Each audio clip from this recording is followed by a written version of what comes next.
wrapped around your soul with no control.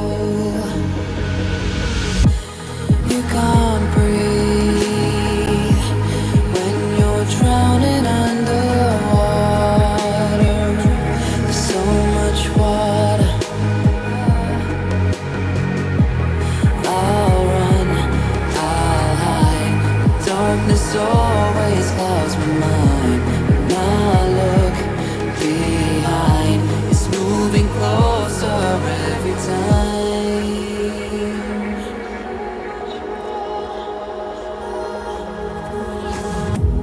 I can't pretend that I have a strong defense. Darkness, your friend, you get me till at the end.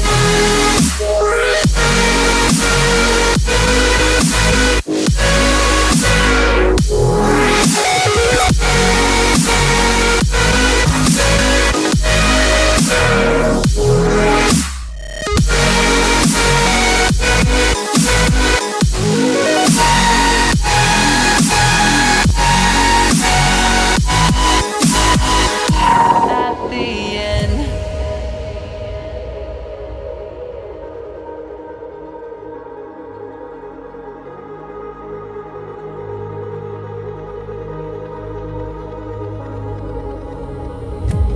Can you feel it wrapped around your soul with no control? You can't breathe when you're drowning underwater. There's so much water. I can't pretend that I have a strong defense. Darkness, your friend, you get me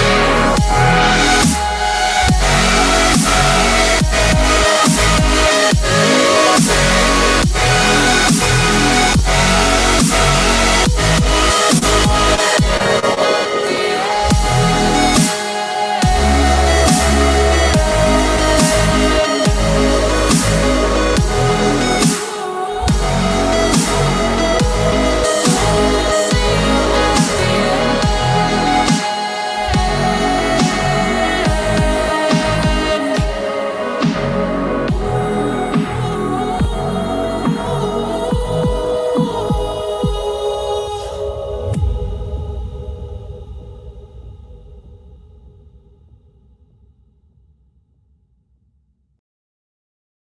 What's going on, folks? Will Stewart here with another THFC rant.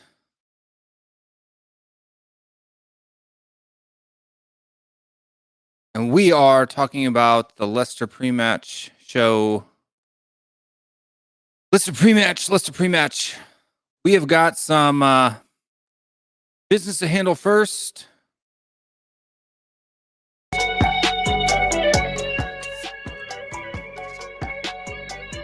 If you want to help support the channel, we've got Williams Rangers, patreon.com/THFCRants. All of our big supporters here, Spartan 7 Gaming, Wayne Bonner, Mama Coates, Celery Agent, AG, Kogama, Tony Go, Alex Burleton. We've also got www www.thfcrants.com, and you can get some sweet merch. Some sweet merch, as Napoleon Dynamite likes to say. Sweet, sweet merch. And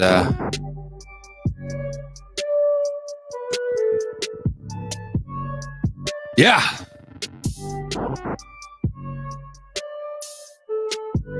Let's see who's in the comments now in the show. Wayne Bonner's here. Evening, fellas. Looking forward to this. Going to be an interesting game against Leicester. That it is.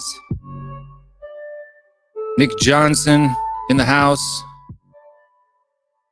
Got the Persuasion TV for all of you folks over there in Asia.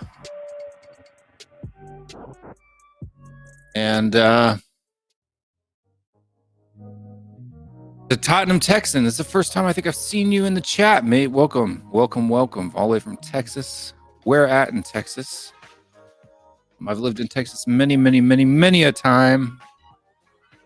Don't currently live there now, but I have lived there before. Lionel Messi in the house. Joseph Monahan, 92 flamethrower. Ron O'Connor. The Chemist. Everybody there here in the chat.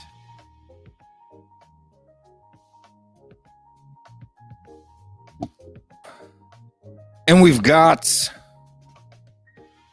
a lot of people moving forward, a lot of things to talk about today. I'm going to go ahead and throw the link to the stream in the chat, pin it to the top. And if you'd like to come on and have a chat with us tonight, we've got a few friends in the back.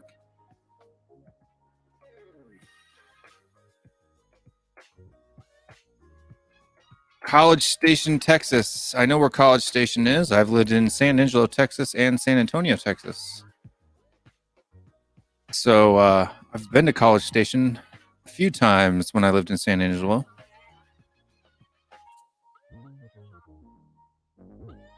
And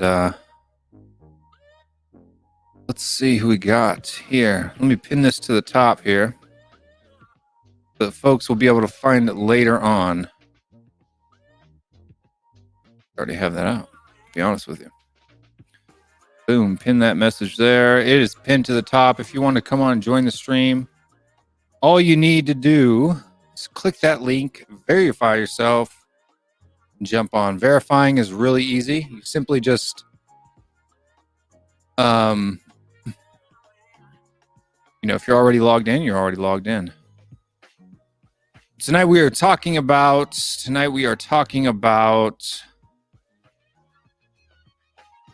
Live or Die, Tottenham versus Leicester, the pre-match show.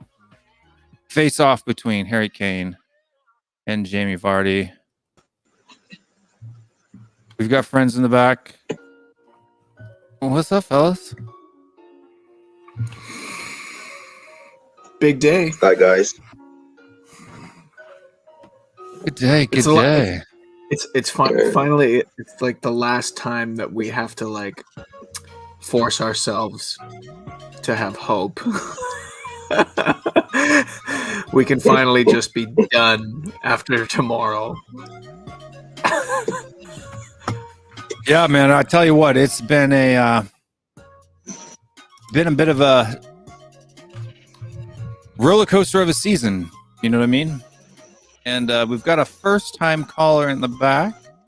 I'm going to bring him on stream here. Roller coaster of the season. You know what I mean? Mr. Jamie Pretty. We've got a little bit of echo, my man. Hi, Jamie. We can hear on the TV. You might want to mute that. Mr. Jamie Pretty. Yeah, can you hear me? Yeah, we can hear you, but we're also getting a big echo. So, like, you might want to mute the TV. Okay, right. Sorry. Yeah, you've got Lockman with you, who is starting a Asian vlog. I'm the admin for the unofficial Manila, Philippines Tottenham Hotspur Supporters Club, and I know Cody from quite a few of his vlogs and been bantering on Twitter and whatnot. But bit of an island here, 7,000 of them in the Philippines. It's hard to bring the Asian Spurs fans together, and I think Lockman and I want to do that. He's in Malaysia. I'm in the Philippines in Manila right now. Just at church and hoping that we're going to get that 3 points. Even if it does mean we go into the third tier of the European competition, which will mean more matches, but it won't necessarily mean glory. But it's better to end on a high, so we have some kind of momentum going on into the new season, and hopefully Levy will get his finger out and he'll start doing his what is necessary. Sorry. No, Jamie, it's great. Glad to have you. Jamie, do you think Kerry Kane is gone? Do you think he's gone this summer? For the right price, yes. But if the right price isn't reached, and Levy's price is incredibly high, I think he'll stay. But the fear is that he's going to start turning into a mini Ericsson, because he'll won't be content if he doesn't think he's going to be winning titles or winning silverware, and it won't be like Sol Campbell.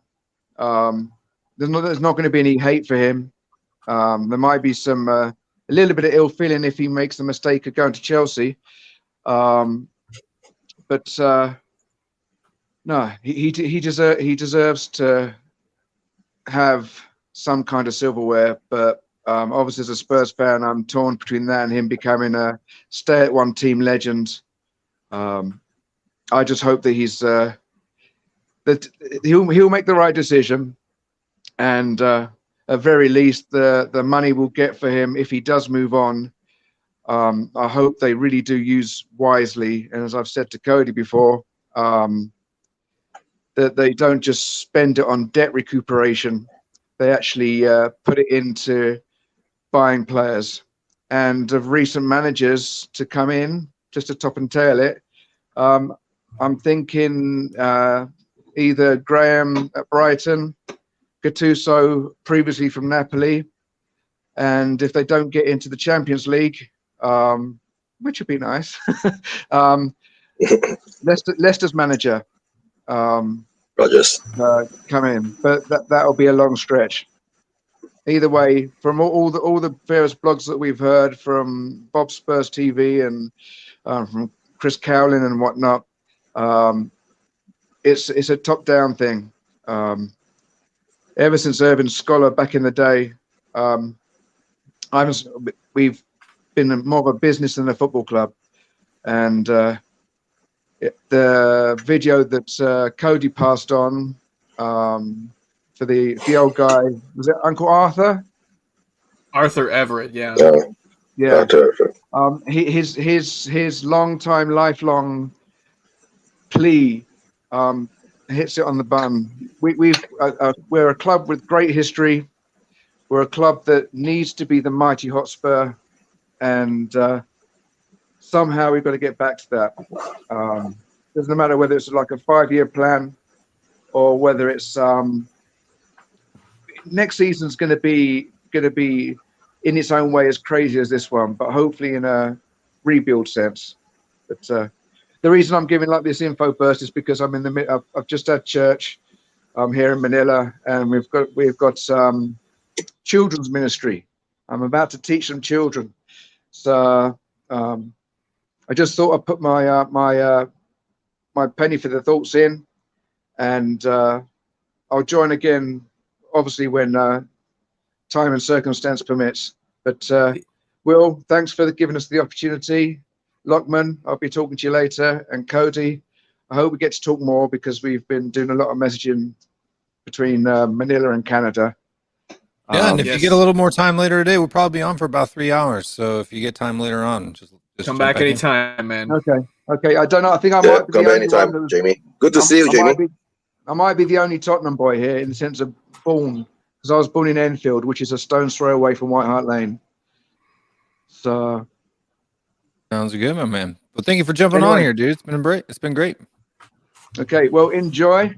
And I'm not sure if we need the 3 points today because I don't think the European competition, the third tier, will be beneficial to us. It will just give us. We need that 3 points to avoid Tottenham today.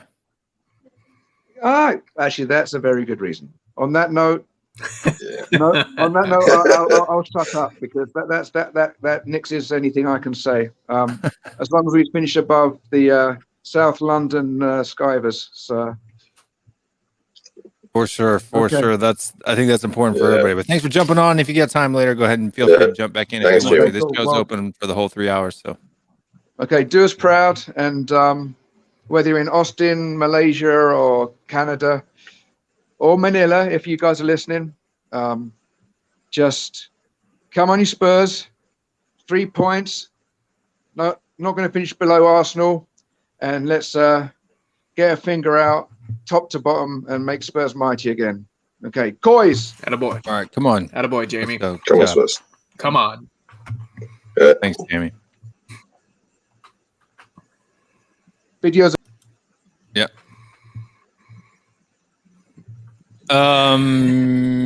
Yeah. All right. So let's see here. Cody, I got a bone to pick with you, my man. I got a bone to pick. No, not again. This isn't about my lawn, is it? I cut my lawn, No, it's by not the way. about your lawn. Uh, I got a phone Good, because call. I cut it. That's what I happened got the other a day. collect call from Mexico saying that you turned my cousin in for her 37 unpaid parking tickets. And now he's sitting in a Mexican jail. Oh. He's sitting in a Mexican jail. Waiting for somebody to bail him out.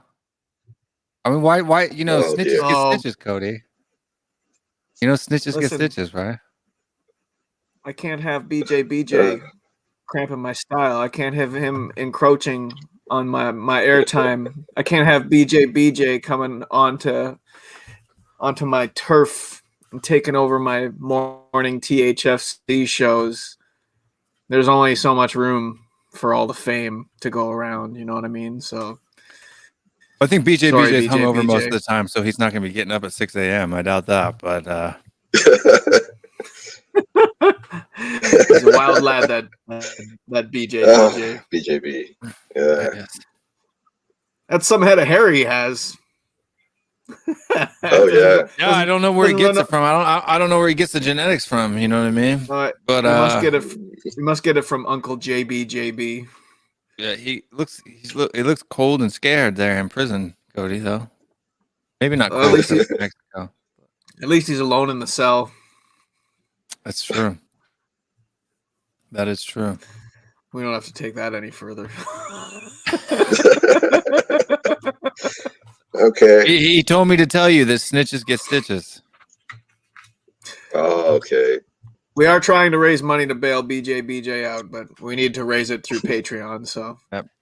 You need to do that if you want to help get BJ out of prison. Go ahead and sign up to the Patreon at patreon.com/THFCRants. I think we need a BJ t-shirt. We could do a BJ t-shirt. Yeah. We could do that. All proceeds go to immigration reform. Joseph Monahan says, "How much is BJ's bail? $5 a month. That's all."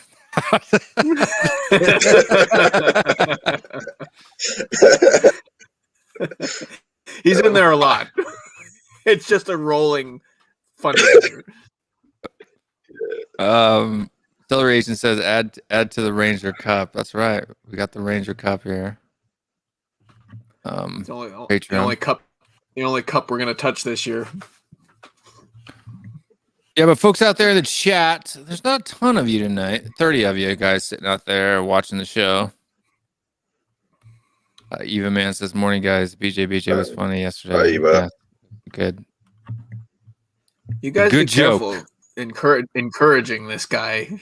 I feel like he's got. You're a Halloween person, aren't you? Not particularly. No, I don't tend to like to dress up for Halloween. No. But if I can do it for role playing? comedic effect, if I can do it for comedic effect, I'll pretty much do anything. Like you just wait and see what BJ wears on his next appearance on the Two Brians from Tottenham Hotspur. Oh, okay. We'll Oh see. boy. Oh, yeah. I've got no problem laughing at Poor- BJ. Poor Jake didn't know what the hell was going on. Yeah, he was like, what? Yeah. He's like, I thought we were gonna have a serious conversation about Spurs, and anyway, I was literally nice guy. Dave, who's BJ? Uh, Dave, you missed it, I guess. This is a picture of BJ in prison. That's him right there. That's Will's long lost cousin in My a Mexican cousin. prison.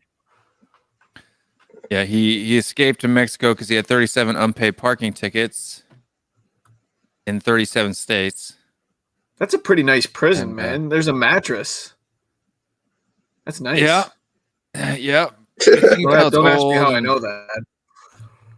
Rats and all kinds of stuff. But and it's clean. huh? It's so clean. The prison's so clean. Well, yeah, you're not allowed to make it dirty. But, Joseph, prison guards there. BJ loves Danny Ings and Ryan Mason as Oh. well. I don't even think he knows who Danny Ings is, but he kept texting me yesterday, and I was trying to give him all the information, and he totally screwed up the ending of the show there when he's promoting.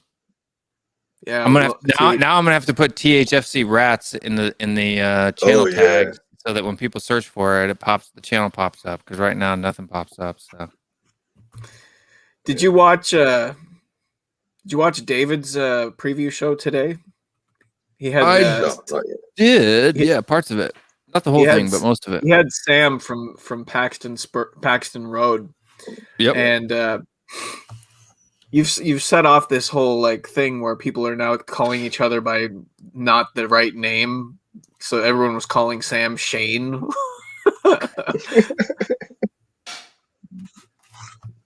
Well, they said that Sam was just his initials, but I guess that was a joke, huh? I think so, yeah. But Dave says hashtag Free- free my boy BJ. Be careful how many different social platforms you want to use the term BJ on. I don't know what it means to certain people, so don't go Googling BJ videos or anything like that. Let's just say that. Yeah, Because you might be. I mean, unless you want to. You might be joining BJ. Okay. But yeah, his name is Brian Jack. Brian Jack. Brian Jack, yeah. Yep. So he goes by BJ. So, do we actually have any like commentary on football left for tomorrow? Or shoot, I don't know. Do we? Normally we just rant about negative news when we come on here, but I mean, there hasn't been any since in the last couple of days. But yeah, since the Kane release, nothing much has been coming out from the club side. But there's some rumors that says that Levy's not happy with Kane. yeah, no. To be honest with you, I hope that's true. I really do. I hope that's true too. Yeah. I think that's definitely a battle that Kane is, or that Daniel Levy's going to lose. Yeah. Right. I'm surprised. I said maybe Kane is riding on the discontent wave. I'm surprised at the amount of like Tottenham fans that are actually slandering Kane for the timing of the release of the video. Yeah, I am too. I just don't understand this point of view. You're surprised? I am. Or you're surprised at the people or at Harry Kane? No, I'm surprised at the people. Yeah. People. Like I mean, it's Harry just, Kane for crying out loud. How could you take Daniel Levy's side against Harry Kane? Like, you got to be one delusional son of a son of a. You know what I mean? Seriously, a serious delusional son of. But I think some people still sees that the club is still bigger than a player kind of scenario. What do you think? Well, I put a poll out that asked if Kane forces his way out, do you consider him a turncoat? And I think it was a pretty small poll, only like 80 people, but 13% of people said yes, that Harry Kane would be a turncoat if he forced his way out. Look, man, I don't get that. Like, cause like I did, but I think it's just our echo chamber, Cody. Cause I mean, how many followers on Twitter you got? Like 300, right? I'm up to 419, I think now. 419. I'm up to like 225. I did a poll the other day about Enoch out, and it was like 87% Enoch out, 4% Enoch in, and one of those was Simon. I accidentally clicked the wrong button. That was so funny. And so then, funny. but it was like 135 people answered the poll, and then there was like I think 17% were like, maybe it's 13. It wasn't 17. It was 13% were like, none of the above. So they weren't Enoch in and they weren't Enoch out. They're kind of just like Enoch reformers. I think a lot of people who aren't Enoch out won't actually vote on a poll like that, because most of the polls Why that not? I've seen, It's anonymous. yeah, it's anonymous. It's not but like it's Facebook where they put your your picture next to it. right? Really? Okay. Yeah. But, Anyways, I mean, for me, it's like you're talking about a player who is on the cusp of possibly winning the Golden Boot, Very possibly true. leading the Premier League. It's not because of me. Don't believe the hype, Joseph. Don't believe the It hype. is. Cody ratted him out. Yeah. Oh, come on now. You're going to give me a bad rep. I'm going to lose followers on Twitter. Snitches get stitches. You're It talking was about either you or your cousin Modi Quack. I don't know which one, but one of you. Oh. turned him in. Oh, Modi Quack. That sounds like something Modi Quack would do for sure. That is a shady mofo. That Maybe Modi Quack called it. Maybe Modi Quack called in and impersonated you. I certainly think that in the interest of branding a growing channel, Modi Quack would be the person to pin it on. Good scapegoat, huh? You're just mad because more people don't like you. What are you talking about? Will's the more polarizing character. He's the more in your face. Am I though? I'm Recently, like, am I though? Because I haven't gotten any hate lately, but you've been getting a bit. You've been getting a bit. Who's hating me aside from the BJ fans? What was that? That was that one guy, right? That called you out while I was on Bob's show. Yeah, right? yeah. And then you said I didn't need to defend you, but I wasn't doing defending you because I needed to defend you. I was just doing it because what he was saying was wrong. But and then what? And then there was the you can't take people like that seriously, But then there was the the folks in the shows who were getting on your case about being too soft, too soft on people.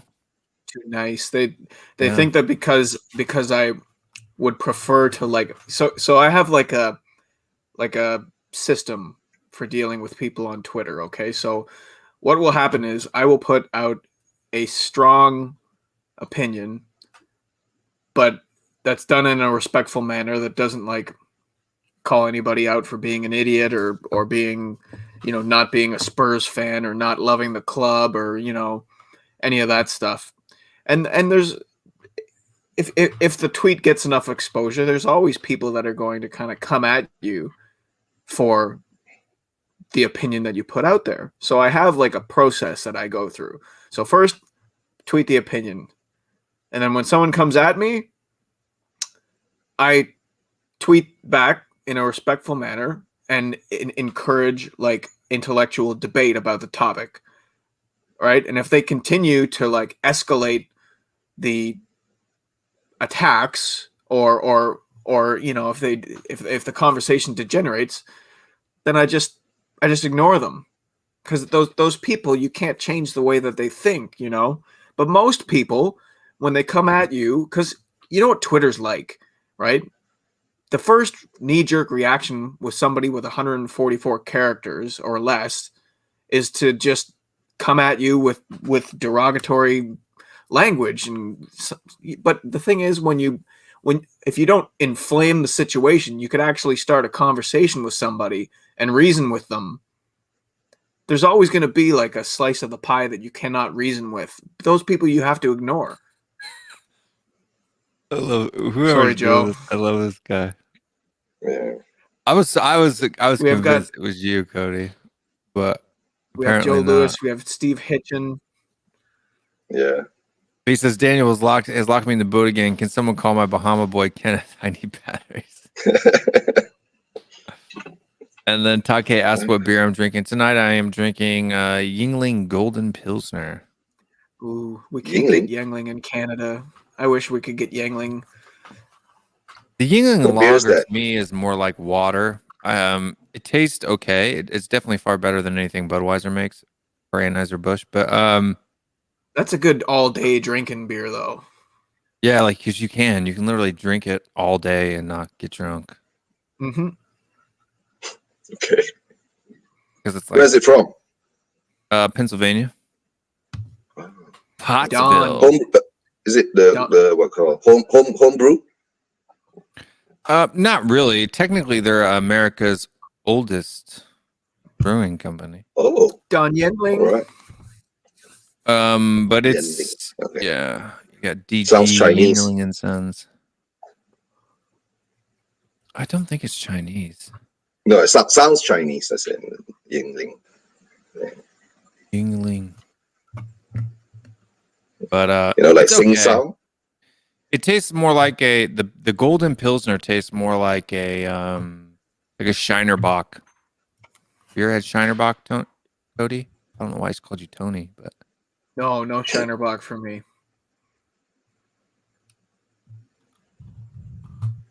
Am I muted? the Tottenham Texan, he's had some No. Shiner Bock, that's for sure.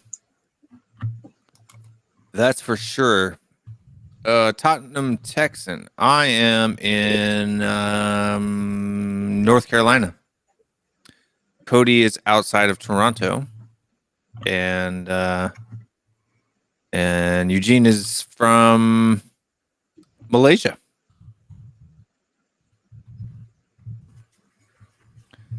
Todd K says from California, so it might be tough to get. Best beer you can find. Yeah, I think Yingling now is starting to do more. You could only used to be able to get Yingling east of the Mississippi. Mm. Had very This is the low golden- distribution. This is the golden age of beer drinking. I don't know about you, but like every small town in my province essentially has its own little microbrewery now. No, It's, here there's like 5 per city. I could, but it's so expensive. And nowadays, when that craft beer phase first started, there were some that were just great. They were great, but nowadays it's all tasting the same, and it's because they're so small. A lot of you'll have one big microbrewery who bottles everything for everybody, so it all comes in the same packet. You know, it's different recipes, you know, or whatever, but it's bottled by one big guy, the biggest guy in town. And I don't know. So they've just more or less commercialize it. And it's like twice the price. This is actually fairly decent tasting, and it's only like $10 a 12-pack. Which normally like a quality Pilsner is going to cost you 20, 12. I mean, like even a 12-pack of Blue Moon, depending on the store, can cost you upwards of $18 to $20. So Beer is still cheaper in America, not in Malaysia. Really? Dave, you have that Beer feeling in because Korea is dirt cheap, man. Alcohol in Korea, period. As long as it's Alcohol, not spirit. no. is- We're a Muslim country. The okay. taxes on alcohol here is high. Yeah. Gotcha. Unless you go to get duty-free beer or alcohol, then it's cheaper, relatively. So you guys stock up when you go to the airport, eh? No, airport is not cheap too. Yeah. So what we do is usually is that there are sometimes you get the underpass kind of beer that comes in. I'm telling you, bros. Yo, morning, What's going Marcel. on, dude? Haven't seen you in a while. How you been? Yeah. I just thought I'd pop by, refresh myself with the THFC mug. Oh, look at that. He's got the bald and bearded Tottenham Boys show. what's in the mug? Finally Oh, come. just, Did you get yours yet, Cody? Just high quality H2O, you know. I'm sure. You got yours before me. I ordered mine the first day the store was open. You still haven't gotten it? Is it like stuck at customs or something? Or what's going on? I'm just gonna say, after I got got it. this mug, all I'm gonna say after I got this mug, my life changed. My beard, as you've seen, has grown tremendously, and you can only find it at the THFC store at thfcwillstewart.com. You got the address. It's just tfcrants.com. I'm sorry, but thfcrants.com. Go hit the link on the description. And it's down right below. there. That's the mug he got right there on the right hand side. Right there. You got the bald and bearded Tottenham Boys show. My mom actually bought a shirt, a bald and bearded Tottenham Boys show shirt. So you want to become if you want to grow a proper man smell, drink. Buy this mug and drink from it. You'll get it. Side effects will be you will be screaming moon boots for the rest of the day. That's true. That is true. Marcelo, I have to ask you, did you watch the two Bryans last night?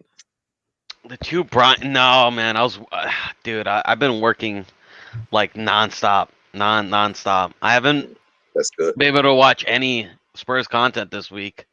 It's been If you busy. have time, I want you to go back and watch. It's a long show, but there's one point Bruce where Cousins makes an appearance. Is that the section? I could probably play it right now. To be honest with you, I'm sure they won't care. We'll plug their show so to cover. but I'm just saying. Jack Konecki did a segment on center backs, and he broke down like passing statistics for Toby Alderweireld and Eric Dyer, and also compared them with a couple of center back targets that we've been rumored with, and it was fantastic. It was absolutely fantastic. It's not good viewing for us. It doesn't. I thought you were going to talk. I thought you were talking about slow. BJ. Yeah, it's me too. I'm like, Will's cousin was there. It was it's fantastic. Or brother. Well, you can go for the Cousin, statistical brother. analysis. Stay for BJ. So, what are we confident tomorrow, boys? We confident we'll win tomorrow? I am confident that tomorrow will be the end of Tottenham's season. That's the only thing I'm confident in. Honestly, thank God. Coke fest. Thank God, man. I'm so done with this season. I'm so glad it's gonna be over. I've never wanted a season to end this badly as I want this one. Yeah. Just get it. It's the expectations. It's the expectations that came with it. Not just the transfer window that we had in the summer. Everybody was hyped up about it. We had Gareth Bale back, but we were, top of the league in December. It's just gone so fucking wrong. Albeit it's just playing shit football, but yeah. Shit football, manager got sacked. The league. A week before, final, we bottled the final again, Just I would play shit football if it won us something. Yeah, I would too, man. I'm not gonna lie. I mean, like for me, there is a way out of this, right? Like I think Jamie Carragher always said it best. It's not as bad as you think. It only needs a couple tweaks here and there, and we could have a good team. I like to think that if we can sort out this director of football, right? Levy let go of his ego, and get this director of football, which it seems like some of the rumors are that he wants to get a director of football, right? If we get a director of football, we get rid of Steve Hitchen, which I think he will. Harry And Potter in. yeah, and we actually get a proper manager, like a Ten Hag or a Conte who's leaving Inter. I feel like, and we back them, what I mean? We actually get good signings. I feel like, we could have a good season next season. You're already falling for it. You're already falling for it, man. But no. But here's the thing. Here's a caveat. Do I think it will happen? No. But I'm just saying we're a couple appointments away from having like structure back. Is what I'm trying to say. I hear you. If we get a proper director of football, right? Because it's easy to always dwell on a negative, right? And I've been dwelling on a lot of negatives recently, and it's for me it's just getting overwhelming, and I want to look at some things that we can actually do to get out of the situation. First off, I think the most important thing is not even the manager, it's getting a right director of football. Get a director of football. Get someone that knows a footballing brain, a Raf Ragnick, Luis Campos, someone of that sort, someone of that cloth, right? Give the job to I have a Glenn question Hoddles. before you get too deep into that, because my question is, what gives you confidence that if a director of football is hired, that he will have the freedom to operate under Daniel Levy? Because we've seen this season that Levy has interfered at the managerial level. And the director of football is one step up the hierarchy towards Daniel Levy. So it seems to me that he would interfere more with a director of football than he would a manager. So I'm not sold. And that is possible. Go ahead. Actually, I just talked. No, whilst I agree with what Marcelo just said, like that's highly probable.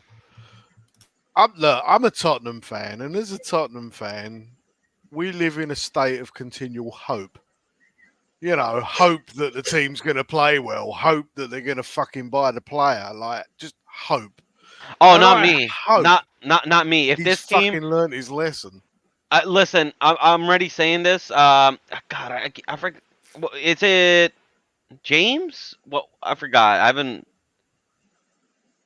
What's your name, buddy? Jason. Jason. My bad. Yes, sir. I'm sorry, Jason. No good. Jason. No, good.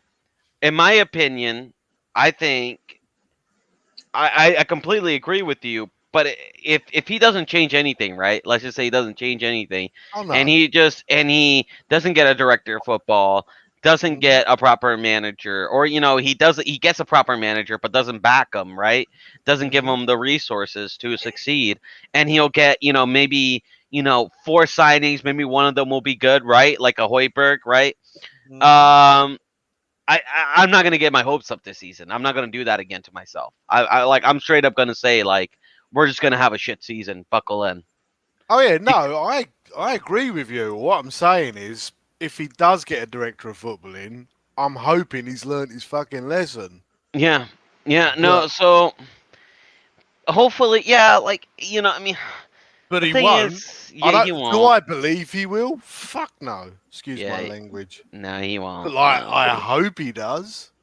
I mean, I hope he just goes. But that ain't going to happen either. Well, apparently, Joe Louis really wants to sell the club, Good. And if he does sell the club, Levy also goes himself. What's these rumours I've been seeing about an offer for Højbjerg? Or is that just that's ridiculous? Crap? If we sell Højbjerg, that's ridiculous. Like a 30 million offer for him? 30 million? That's an insulting offer, to be honest. Yeah, it should be 50. Here's my 2 cents on that rumor. When Højbjerg was purchased, the rumor was that Everton were in on him for 25 million, and he came here because of Jose Mourinho. So if there's any substance to be put behind that rumor, it could be because it's Højbjerg who's pushing for the move. That's my opinion.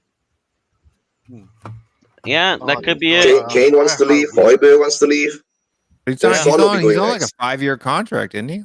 Yeah. I hope 3. get rid of him. And Mourinho's only here for 3, so.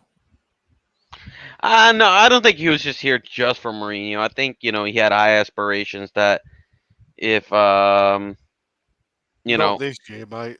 You know, Yeah, not this year. Not I'd this say year, maybe yeah. 4 or 5 years, maybe. It's a possibility. I'll He's say when still- Levy's gone, he'll come back. I still think Højbjerg still plays like a player that still wants to be at the club. I think Kane just looks fed up. I mean, you look at his body language. When he made that cross against in Aston Villa, he literally just like mumbles the word like, "What's the point anymore?" Literally, no. Literally, Yeah. literally. Just think about like, just think about it from this perspective, okay? Harry Kane quite possibly could finish the year winning the Golden Boot and leading the entire league in assists, and that would be potentially for a 9th place Tottenham team. 9th place. So even though we're going to finish 9th, it's Harry Kane that has dragged us to a 9th place finish. 9th place. Where yeah. would we be without Harry Kane this relegation battle? Relegation battle. That's what I'm It's- telling people, man. year? It's hard to argue. No, him, look, and Son. If they both go, we're in the relegation scrap. Unless do we invest not- the money right. The thing Right, is, like, I do not for a minute begrudge Kane leaving. He has earned the fucking right to leave Tottenham. that's no, what he I was does. saying earlier, Jason. Like the 100%. amount of people who are saying shit on Twitter, like, I hope you don't Oh, kiss your mothers with that mouth, because that's the fucking Look. king of the lane you're talking about. That's Harry Right. Kane. And- He Listen, him fucking and built Son. that stadium. Yes, guys, you know what time it is. It's your boy David at the Irish Hotspur, Ireland's #1 Spurs fan. That was the wrong button. Him and But it Son. works. Him and Son though are Yeah. like they should, if they want to leave, I wouldn't begrudge both of them. They're both players that work their socks off game after game. Who scores so many goals. Like Sonny, I think his biggest goal drought was 3 days, or I mean 3 games. And then you got fucking Eric Dyer, which I know Will's about to fucking pop up in a couple of seconds. It's just you got fucking idiots like him who just fucking they're like, all right, Sonny. Who wants his Here's- ashes spread on the fucking Yeah. ground. And he just You completely deleted my Danny undoes- Ings. I did. I'll be honest, man. Like I said, Kane he has earned the fucking right to say to Levy, "I want to go." Dyer wants to go. Oh, good. I'll pack the bags for him. I'll But, ship him but I out. thought he wanted his ashes I'll pay spread at the stadium. Yeah, But there's a report that he came out that he asked Levy for a transfer request. I hope Levy said, "Do you know what? Here's a free transfer. Fuck Yeah. off." Honestly, if I hear any if I hear any rumors that Levy tried to convince him to stay, I will fly out to England myself and I will drag Levy out of that chairman position. Just like bit slaps and sense into him. Yeah, Get that thing out of here. honestly, because It's trashed. I mean, first off, like who Will the looks fuck does? actually offended by that picture. He's like, "Oh, That picture right there is almost as bad as that one. oh, I don't know." That's quite... You're looking at a Lane legend there. Like, behave yourself. Fucking testimonial Davies, dude. Yeah. And then people wonder why Harry Kane went. Like, this is the thing, right? Like, it's almost like these people live and Wave. and like this like illusion where it's like, I want to keep Davies, I want to keep Winks, but then like they're like, wait, why is Harry Kane leaving? And I'm like, well, what the fuck do you think so? Like, Davies and Winks are shit. Like, why would You know what? You know what other nonsense I saw on Twitter this weekend? So don't look at Twitter. It was an article about, it's not Harry Kane that's going to be leaving, but some other person the Spurs fans are upset about. And it was this fool right here going to Roma. Oh, Right, And I was like, why would we be upset about that? I don't understand. I don't know, dude. I honestly, I think Mourinho one save. I think if our fan base, I'm not even gonna lie, if our fan He base, was back there. His name called him. It's like Beetlejuice. Yes, guys, you know what time it is. It's your boy David at the Irish Hotspur. Yes, guys, you know what time it is. It's your boy David at the Irish Hotspur. Yes, guys, you know what time it is. It's your boy David at the Irish Hotspur. 3 times fast and you'll summon him. Yeah. Oh, Beetlejuice. yeah. But the thing is, it's just like I feel like our fan base would have bigger outcry if like Winks and Dele and Davies were gonna leave the club than Harry Kane. Honestly, dude, like, do we really see like a big outcry? Like, honestly, like most people are calling him like Harry Kane like a traitor, but like, hold on a second, like trust is not like love and trust is not conditionally. Like you have to like earn that shit, dude. Like. Yeah. Well, I mean, Like- I think there's a lot of our That fans was who are like, traitor. sorry. No, I was No, just saying, if you want a traitor, Sol Campbell. Yeah, what Sol he Campbell did is a was traitor. Fucking despicable. Yeah. I just feel like a lot of our fans, are fans of not Tottenham Hotspur Football Club, but Tottenham Hotspur Entertainment Company, And so we always talk about how big Tottenham is as a brand, but not as a football club. A lot of these fans, they're not fans of the football club. They're fans of the brand. And people like I just Winks, don't understand Dele, it, man. Coco, I don't they've been understand the it. primary Without the faces football, of there the is no brand. Tottenham. Like, without Don't- football, there is no Tottenham. I don't understand. Yeah, that's Oh, what these people don't seem to get. And it's probably because their only connection to the club is through social media. And not even just like this, like YouTube, like what we do, but like just seeing pictures on Instagram and Twitter. So I listen to TalkSport. I don't listen to TalkSport, but I listened to a clip of TalkSport where a Tottenham fan literally called in saying basically good riddance if Kane goes. He never turns up on the big events anyway. And I'm like, you do realise we wouldn't get there if he didn't fucking score the goal. Like, come on. not only that, that just shows How a fundamental ungrateful. lack of an Just ability leave. to Kane, watch a just please football leave. game and understand what is happening tactically in the football game. Because if you understand football, then you know why Harry Kane hasn't produced in the big games, which is because he never gets any freaking service, never gets any support. Because every big game we go into, our midfield gets completely overrun. Because we No, have dude, because five Harry less Winks is the players. next Iniesta. What are you talking No. about? Yeah. Listen, we never, Harry Winks. ever, we've lost big players that we never replaced. If you ever And that's the noticed, fundamental root of all this crap. and also I don't know if you guys ever noticed this in football, but often in the big games, like in the finals, right? It's actually not the big players that usually score the goals. It's usually like another teammate that steps up. It's Like, for Lucas example- Moura that scores the goals in the big Yeah.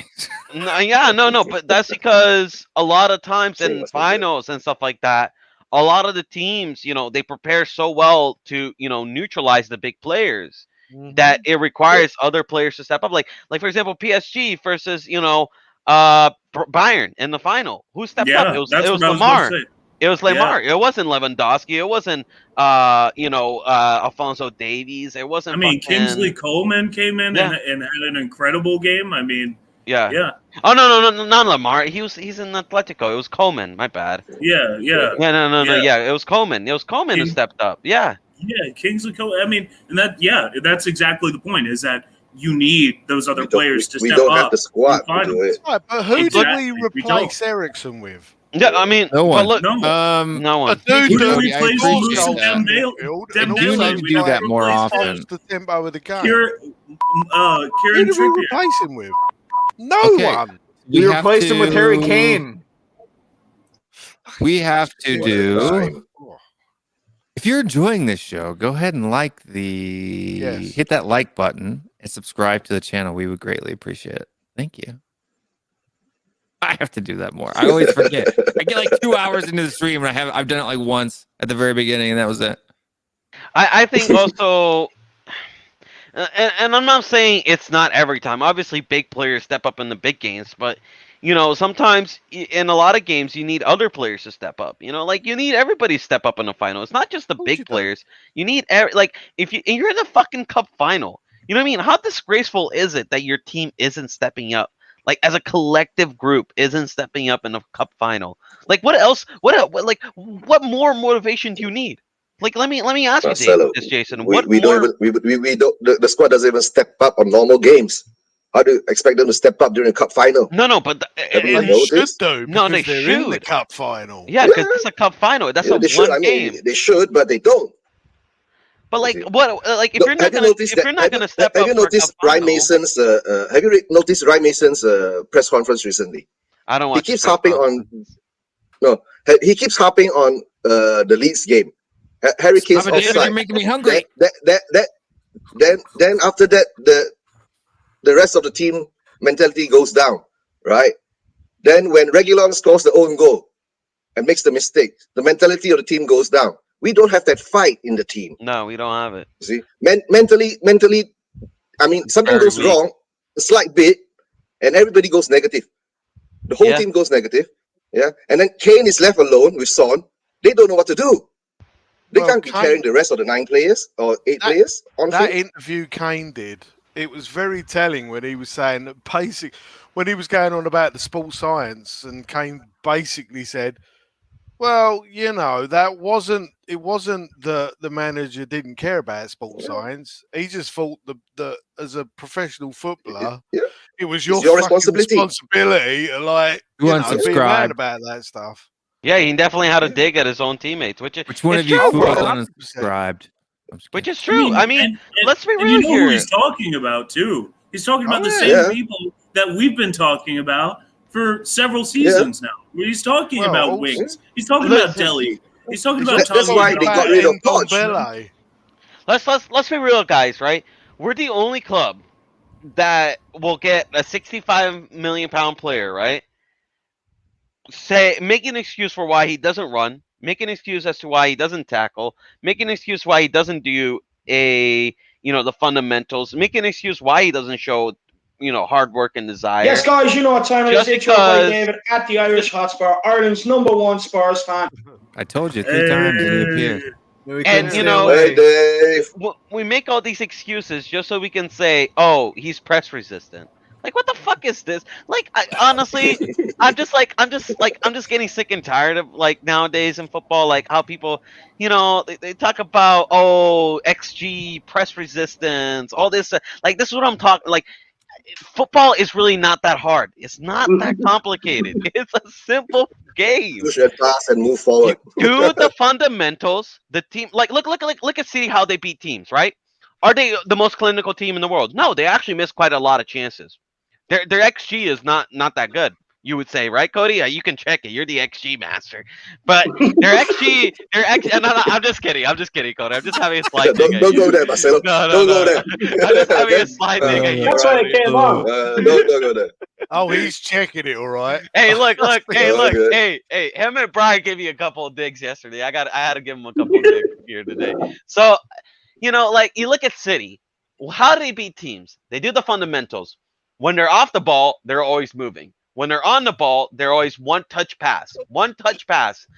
If you pass the ball better than the enemy team and you move better and faster than the enemy team, you're gonna break them down. The time when you need the real talent is the final third. That's when you need the real talent. That's when the De Bruyne comes in, right? That's when that magic comes in. That curling pass, that cut through pass, that vision, that that the ability to see, and then you got the Aguero or whoever is up front, who has the clinical ability to smell the pass, to smell the movement of the game, the fox in the box. All that you do need. You do need talent. But every great team, look at Pochettino. How did we beat teams? We outran them. Yeah, and we also had our De Bruyne. Yeah, and Ericsson. Press, keep the ball, press, move it faster than the opponent. You beat them. That's it. That's it. We weren't scared of getting the ball past to us when we were playing under Poch as well. Yeah, play. Nowadays, they want to hide from the fucking ball. Yeah, play with courage. Move when you don't have the ball. Make yourself available. Every man looking for the ball. Move faster than your opponent. You beat them. You do that better than the enemy team. You beat them 9 out of 10 times. 9 out of 10 times. But the thing is, everybody wants to make up these fucking ridiculous shit. Like, Winks has, the best Spanish vision where he holds out the game, the old traditional Spanish style, whatever the fuck that is. Tanguy and Ndombele, the most press-resistant midfielder in the universe, where he dribbles 3 fucking players and then looks like people going hiding. I wish Ndombele would go hiding from the fucking buffet. Yeah. I'll tell you what, you should send Ndombele to PSG for like 6 months and let him train under Pots. He'll get him fucking fit. No, He but was like, here on the patch. it's He was here on the patch. yeah, it's just ridiculous. Yeah. It's like Briefly. he dribbles past 3 players, guzzles water, loses the doesn't show up all fucking game, and then everybody makes a highlight out of it and say, "Oh, he's so good. Oh, look at him. He can dribble past her." Like, Look, I'm going to come in and defend Tongi a little bit here. I agree. He does like to move Everything the ball you're fast. saying about is like fitness is completely true, and it's unacceptable for a professional footballer, especially at this level. But I think that he has the potential, if he gets fit, to be the creative player that we're missing in our team, because he has incredible passing range. He's fired some absolute beautiful passes since he's come to the top. Same amount of assists. Same amount of assists as Højbjerg, by the way. And That's like saying I have the potential. Well- That's like saying I have the potential to be a spelling quiz champion. I'm dyslexic, man. It's never going to happen. I don't think it's that, If he's not fit, he's that not fit. big of a gap. I don't think it's that big of a gap. He's just got to get fit. It's that simple. He's got to wake up and realize this is his responsibility. I hate But, to I mean, interrupt the love. I think I one hate of to the interrupt. reason he hasn't had the assists is because he's been played so deeply for most of the season. Oh, congratulations, brother. Yeah, I hate to Oh, interrupt, nice. but it is get that clown out of here. Thanks to you guys watching the show, we've hit 700 subscribers. Happened. It says today, but it actually happened last night. Yeah, we're at 707 now, and yeah, man, we've been here for it's been our first show was March 18th, so it's been 2 months and 4 days. So thank you very much, folks out there. That's you guys that did that, not us. Well, it's all the people up here too. You guys out Tyrion, there. Eugene, Jason, Marcelo, David, all the people that join the show and make it what it is. Yeah. And Cody for putting my cousin in jail. Oh, No.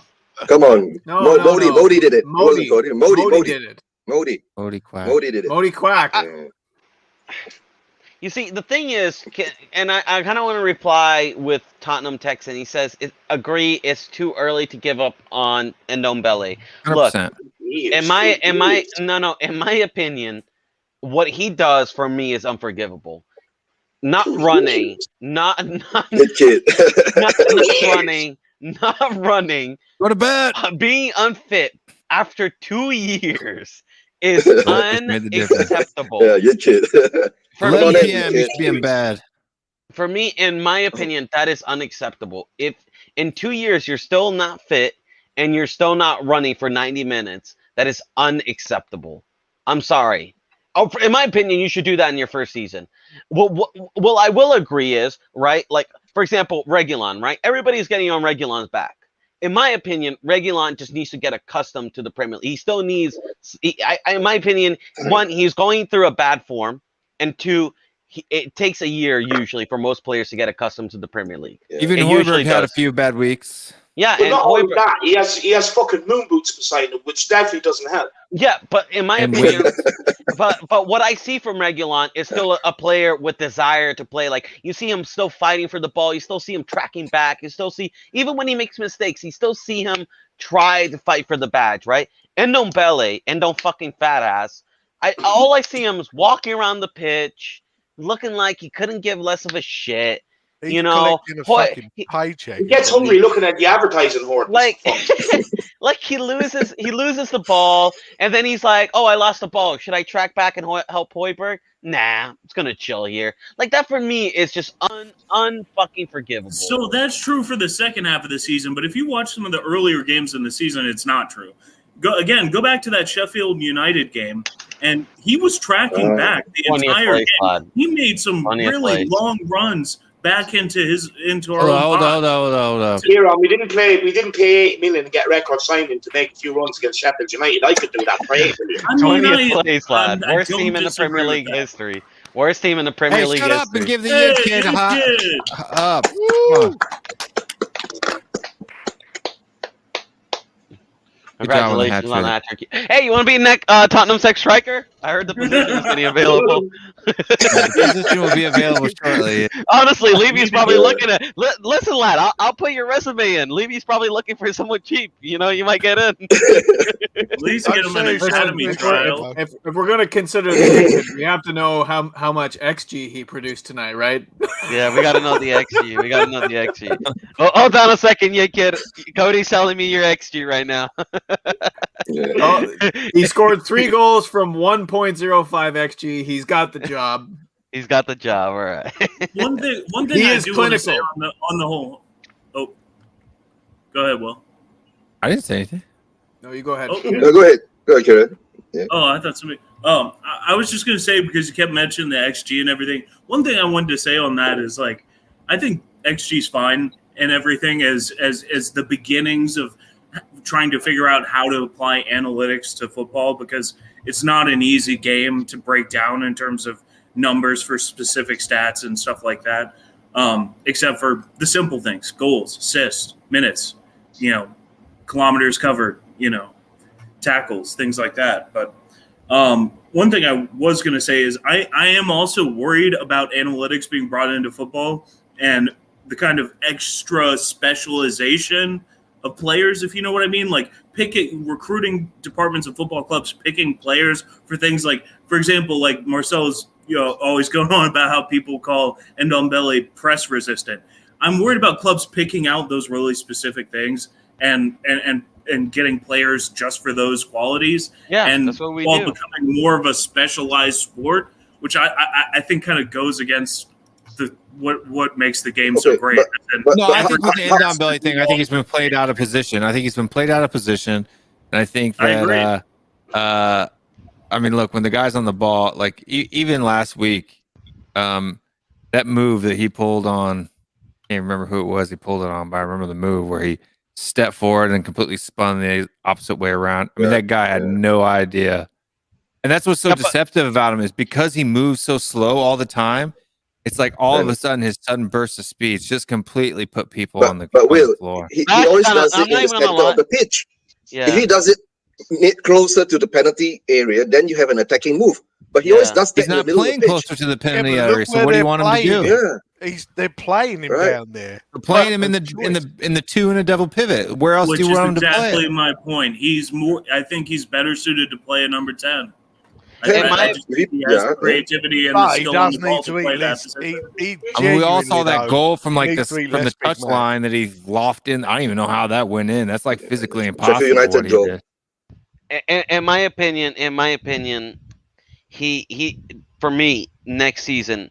I'm not saying sell him right now, but next season he better fucking do something. he For better- sure. It's The only do or thing- die. Yeah, it's And do next or die season- next season. If I still see him guzzling water, sell him in fucking No, yeah. January. I To agree. be Sell him in honest with fucking you, Get him January. out. My worry with Ndombele is that we're falling down the same trap of making excuses for these players. Where we're like, oh, next season. Like next season, you'll have another bad season. It's like Dele Alli, and we'll say, oh, next season. Oh, Yeah, we need this manager. We need that manager. I'm just worried we're falling down the same trap of making excuses. I for these agree. players time He's and been time here a again. year and a half. I don't think it's an excuse with him though, because he looks way better than Dele Alli's looked this season. he does look better than Dele Alli. It's all good having potential, but He over the doesn't have course the of the 2 desire. years, we haven't really seen that potential really develop. All we've He's seen better is than from Lo Celso. getting I from the agree, couch onto David, the pitch. I agree, David, but first of all, hey, David, sorry about not making your show today. No, worry, lad. But the second thing is, I agree, but I think that what we don't want to happen and what would really hurt all of us is if he goes and then he ends up at Barcelona or PSG and wins the Champions League in like 2 years. Oh, he I'm will. not worried about that. But what And- I'm worried and he about is, has look, that he's level of better than potential. Ali. He's better than Dele. Better Yeah. than Winks. He's better than Lo Celso. He's better than Lamela. Lucas Moura probably not, as far as effort is concerned, running is concerned. Skill wise, with the pass, he's better than Lamela, or I mean the Moura. So he's not the first person on my list to sell. Now, if a big offer came in, 65, 70 mil. Okay. We'll leave Issa. We can talk about it. Like, in my opinion, right, we're not going to get all this dead out by next summer. It's just not going to happen, right? Let's be realistic. You know, whether we want it to or not, we got about 11 players that we need to sell, right? Can you like look at this guy? Okay, this is a picture taken from the story when the news broke that we had acquired Tanguy Ndombele. I'm sorry, but that motherfucker's got fat since he got here, right? That's 2 years ago. Stop pick on him there. That does not look like the same player. He gained more euros and he also gained more pounds with it. He now has the finances to buy more McDonald's. The lockdown. Yeah. Oh my God! Like, please. He's been training every day during lockdown. Don't they have like a chicken and chips place just down from the stadium? No, honestly, I think our sports science department is absolute garbage too. I really do. I'm yeah. sorry, Will, That's obvious. How can they not? How can the players be out of shape at a professional club? It doesn't mind boggles me. They should be weighing those guys every single day, and if you go up a pound, you sit on the bench. That's what I'd say. It does that. You don't start. I was going to say, Bielsa definitely he weighs them every day. He does. I watched the Leeds documentary on Amazon. Yeah. They all have weight cuts they have to make, and if they don't make it, they get hammered. They have weight to be at, and if they're not, Why aren't we doing that? Because we're Tottenham, we're behind. We're about 50 years behind all the fucking time. But why does an American Yankee guy sitting in North Carolina know all this stuff? I haven't even watched the Leeds documentary on Amazon. Well, because Jose everybody don't knows believe in that this. sort of thing, does he? Yeah, Jose believes that should be, as a professional footballer. It should be. That should be and he ain't wrong. That should be the sports scientist's job, though, not the manager's job. Whilst that's not wrong, I think with the way modern players are, I think the club should be doing my what God. Can we stop does making and, excuses saying bunch it's of more babies. than players? Like modern players, they don't call them no, they don't call them fucking footballers. All right? If you're gonna make these excuses, it's the modern players, Look at Liverpool, right? It's not just an excuse though. If these are all the people No, it is an excuse. I'm gonna tell you why. Let me tell you guys why. Let me tell you guys why. When you see Leicester City, PSG, Bayern Munich, and everybody else picking up trophies, right? Their players and all are well able to look after themselves, well able to look after everyone they need to look after, and have the hungry to be successful. We keep making these excuses for these Tottenham players. That's why we never win anything. Because players know they can come here and we make excuses for them. Oh, it's a modern day player bullshit. Absolute bullshit. Understand me. I'm not excusing anybody. I'm gonna tell you right now. Look, none of us are at all. My son does it. I weigh him every Friday. And there is a height weight calculator that at his age, he should weigh this. And if he's above it, we eat leaner. He's below it, we eat more. Right? And I do that, and he's 13 years old. Well, when I was in high school, when I was 14 years old, I had to cut weight for wrestling. I've never missed weight in my fucking life. So if he's 13, why can't a 24-year-old adult do it? It's ridiculous. I agree. It's a joke. This modern day player, like next you're gonna have 11 Irish Hotspurs running around. Anthony Johnson. Talk one at a time, or we can't hear a damn word. Get Vinny Johnson, teach these guys how to play fucking proper football. Have them fucking slide tackle Neymar a couple or two and see what a real tackle is like. Yeah, but see, again, I'm not excusing anybody. I'm just saying if they're fucking incapable of doing it, someone at the club should be weighing them and forcing them to. Yeah. That's all I'm saying. Yeah. I'm not saying they're right. That's what I'm saying too. It's finding them $10,000 every week that they're overweight. I guarantee you, Potts wouldn't fucking let him get away with it. No, that's why they got rid of Potts. You see, right? That should be in their contract. That's another thing. That should be in their contract. Yeah, I mean, 100%. I'm sure they put those things in most athletes' contracts. I don't understand why that wouldn't, why they wouldn't be fined for missing that stuff. I don't know, man. In my opinion, it's abysmal how this club is run. We need to change. You should be able to do the beep test. Everything's bad. They should have every week. They should be doing the beep test, and they should be making weight. Do you guys know what the beep test is? Yeah. The beef test. Beep The test. Beef. Oh, beef. When you go to Yeah. McDonald's, You check the run burgers. 20 yards back and forth, and Yeah. you have to get to the next thing by the beep. So you start Yeah. slow, and then you go fast, and you go faster. Yeah. Right. I have my kid do the beep test. Man, you're It's- draconian. No, I'm just My my kid son. would hate you. No, he loves it. He loves it. I mean, listen. If you're gonna be in football, you got to be dedicated. This is Oh, what I I'm saying. I'm Like the joking. number one thing is desire and dedication, right? Desire and Yeah. dedication. Those are the number one traits you need. It doesn't matter you have the talent in the world. If you don't have any desire and dedication, you're never gonna amount to anything. Number two, you need the understanding of fundamentals. Number three, you need a strong mentality, right? Where okay, you lose, you bounce back, right? You go down, you bounce back, right? So mentality is number three. And then number four, that's the talent. Everybody always says football is 90%, or any sport in the world is 90% mental and 10% physical. You need it to have it up here that you want it, you desire it, and you need it. And Do then you know what I think? Do you know what I think a big problem is? I think, and I don't. This is kind of like an overreaching, overgeneralization, but the money is a huge problem in the sport now. Yep. The money Yeah. the money that these players are getting at a very young age. The thing is, the sport has become so money centric now that players who are coming into the league at a young age now, that is how they look at their careers. They look at their careers as vehicles to achieve financial stability and financial gain. The glory is secondary now. Players do not come into the league thinking, I want to be the best player I can be. They come into the league saying, I want to make it.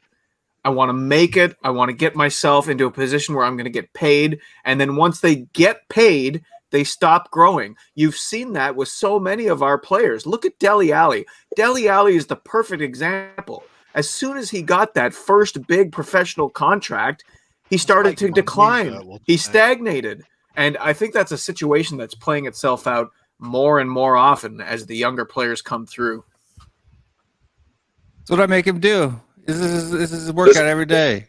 Active rest. That's your boy, Yeah. can he play for Tottenham Yeah. Hotspur? Paul, right? Yeah. He loves it. No, is there any stats that shows your mental weakness or Rocking down deadlifts. right No. to gauge their mentality and all that? I mean, look, what 13-year-old can do it. think Why can't pros? I think Cody's onto something there, but I just think like as far as mentality and will to win and be good, like at the point you're a professional football player in the Premier League, you should have that at that point, or you shouldn't reach that level. You know Well, what I mean? This No, is the but thing, Jason, we keep getting all the bad players with bad mentality, and all the players I are don't- selfish. yeah, Why but do I we get can't all this kind of players? I Well, don't- that's because all they look at is raw talent. That is the problem. All they look at is raw talent, and they think they can develop raw talent into the finished product. The problem is that development has to start way earlier in their playing career when they're children, and that development includes the development of the competitive mentality you guys are talking about. So that's the problem. And with a But lot of that these is professionalism football setups built now, into the kids. these kids go into these football setups and everything is controlled for them. As long as they have the talent, everything that the club already organizes and people are telling them to do, that's all they need to keep moving.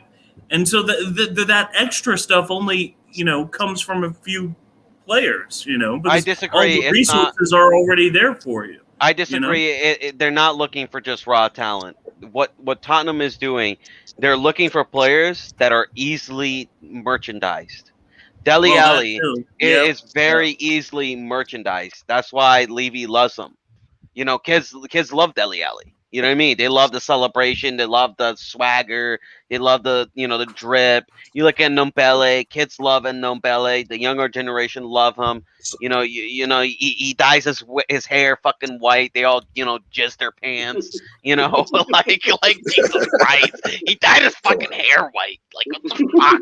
Like Yeah, but that makes it footballer nowadays. It's all about the image then. Like But it's that's all true. about That's true. image. What Marcelo's saying Sell- is true. sell Because shirts. the thing is, Biggest person in football. Look at Stevie, Stevie with the celebration and everything. Kids love that stuff, FIFA and everything. here's where Go I'll ahead, back up Cody. Marcelo. Here's where I'll back up Marcelo on this point. You tell me one player in the Manchester City squad that is anything like Dele Alli. None. But and this Not is where I one was of those gonna get- motherfuckers. You don't hear about one of those guys in the media. You don't hear one of them being a distraction off the pitch. You don't hear one of them being a problem in the dressing room. Those guys are all consummate professionals. They are absolute professionals. And let me tell you this, Or Cody. it's well hidden. This is what we need to start doing. And whether you're gonna think, oh, Marcelo, maybe you're stereotyping a little bit. No, I'm not. What we need to do is do what Klopp did. Klopp will not only look at the players, right? He would also look at their lifestyle and how they live their lives. Like for example, Ferguson has been doing that for years. He's the original. He's the god at it. He like for example, Klopp really liked Mo Salah because one, he thought Mo Salah was a good player, but most of all, he knew Mo Salah and like players like Mane are very religious people. They're very humble, down to earth, religious people. They don't, they don't, eat like party. They don't party. They don't do a lot of that stuff. They stay Yeah. disciplined. They're very respectful, humble people. He looks And at they don't drink. and they don't drink. Yeah, That's but the number one thing. You know why City's players don't do that, though, don't you? And I'll tell you why. Because the manager wouldn't put up with it, and the board and the director back the manager's decisions. And Well- that isn't something that Tottenham do. Well, Jason, look at Kevin De Bruyne when they got him. Family man. He had kids. You know what I mean? He looked like a white collar kid. The Kevin De Bruyne doesn't look like a guy that's gonna go out. I know, and, but if any of those City players stepped out of line, he would drop them in a heartbeat, No, they know that, but and the also, board would back him. But Jason, There's it doesn't. consequences. No, but Jason, the thing is, your name is not enough. You also need to recruit the right players. Listen, Jose Mourinho was at this club. It doesn't matter when you have 11 players that think that they're, if you have 11 players that think that they're celebrities, they're gonna kick you out. Eventually the board is gonna choose players. Right, because the board, in 2 occasions now, have backed the easy route and not the hard route. Well, And they haven't It's not backed only their that, manager. No. They're handing players 4 or 5 year contracts that don't deserve it. The likes of Dyer, the likes of Lamella, right? because So they're there's not no backing the consequences. manager. There's no consequences for their actions at the club. And when you're handing players contracts like that, they know they're outlasting the managers. But not only that, but of course they're going to have their clique right now at Tottenham where they're going to sacrifice the manager, because half of them players, when they're found out, and you're never going to be out there, they know they're never going to go to a club on the same level as Tottenham, and they're never going to go to a club that's better than Tottenham. So therefore, you have that clique of players at the club that know they're not good enough to be here, that will all band together so that they can stay at a club that they shouldn't be at, so that they don't have to take a wage cut to go further down and absolutely have to grind week in, week out. They're never going to do that. So there's no consequences. So now we have a clique that's bigger than any manager that comes in. And because the board backed the players, not the manager, we will never, ever end up like Man City. Which is why a lot of this is Levy's problem. But the thing He is, created this problem. There's only one solution. Maybe Levy wants it that way because if they come out and show themselves, right, he can sell more shirts. He can sell more jerseys, more merchandise to be sold. Like if players are hidden, right, they don't get exposure. But I want to point out the point made here and by the culture is Tottenham bad, Texans, because this guy has a That is point. true. And it's not just about the players that come up through our system, it's about the players that we bring in. We are a talent graveyard. I've said it before and I'll say it again. I'm not convinced that if we had gone out and bought some of the young talented players like the likes of Fernandez and Grealish and Diaz and Skriniar, that they wouldn't have come here and been total flops, because we have a cultural problem at this football club, and it starts at the very top and it filters down all the way down to the players. You tell me how you can excuse what went on at Aston with the Villa game at Tottenham Hotspur Stadium.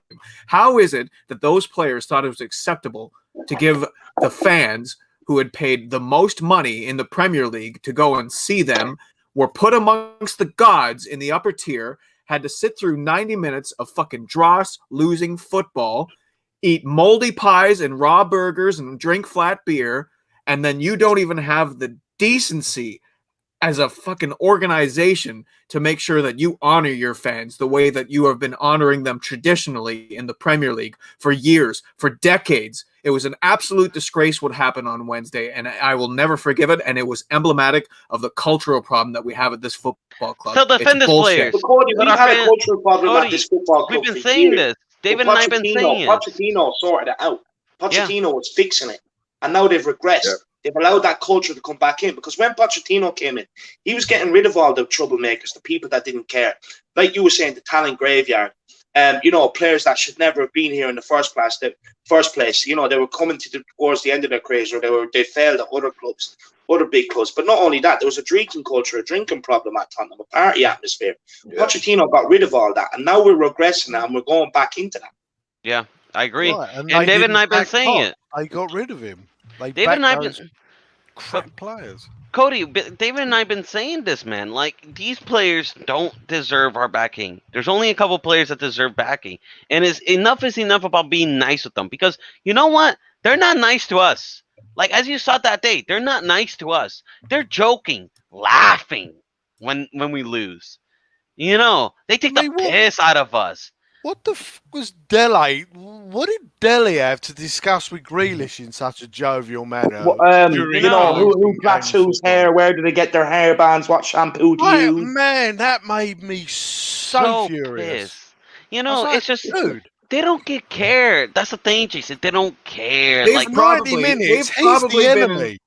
They've probably been instructed not to make hard tackles in the interest of England's Euro journey here going into the summer. But I do want to ask, where did I get this reputation that I'm the guy that thinks we should be nice to the players? I've never said that. Well, I've never said that. No. Hold on, Cody. Well, the thing is, right, the people defending these players, right, they need to wake the fuck up. They need to, like after you watch that, right, you have to agree with me. People who defend these players, at this point, they're going against the club. They're going against the good of the club. And people need to be woken the fuck up. And, in my opinion, I think some of these people need to start getting hounded, and, maybe just woken up and challenge for their opinion a little bit more. And not just get away with having an opinion of saying, oh, Ben Davies is good. You know what I mean? But the thing is, I've seen some of these people defend these players, Marcelo, and then have a talk at Harry Kane. Oh, man.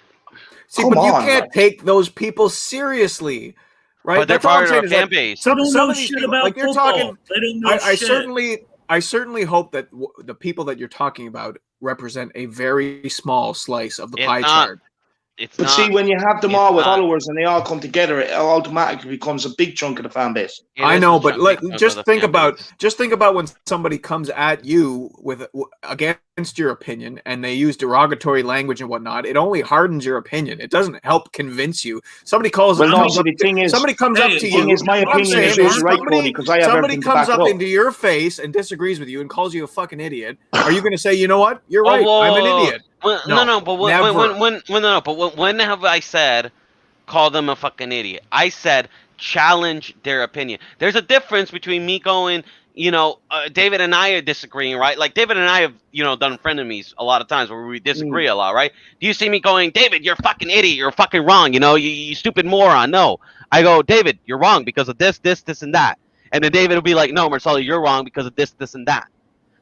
That's what we need to start doing. But when it comes to being nice to people, that's all I'm saying is that, and I'm not accusing anybody of having attacked anybody. That's not what I'm saying. All I'm saying is exactly, we're saying the same thing. We have common ground here, right?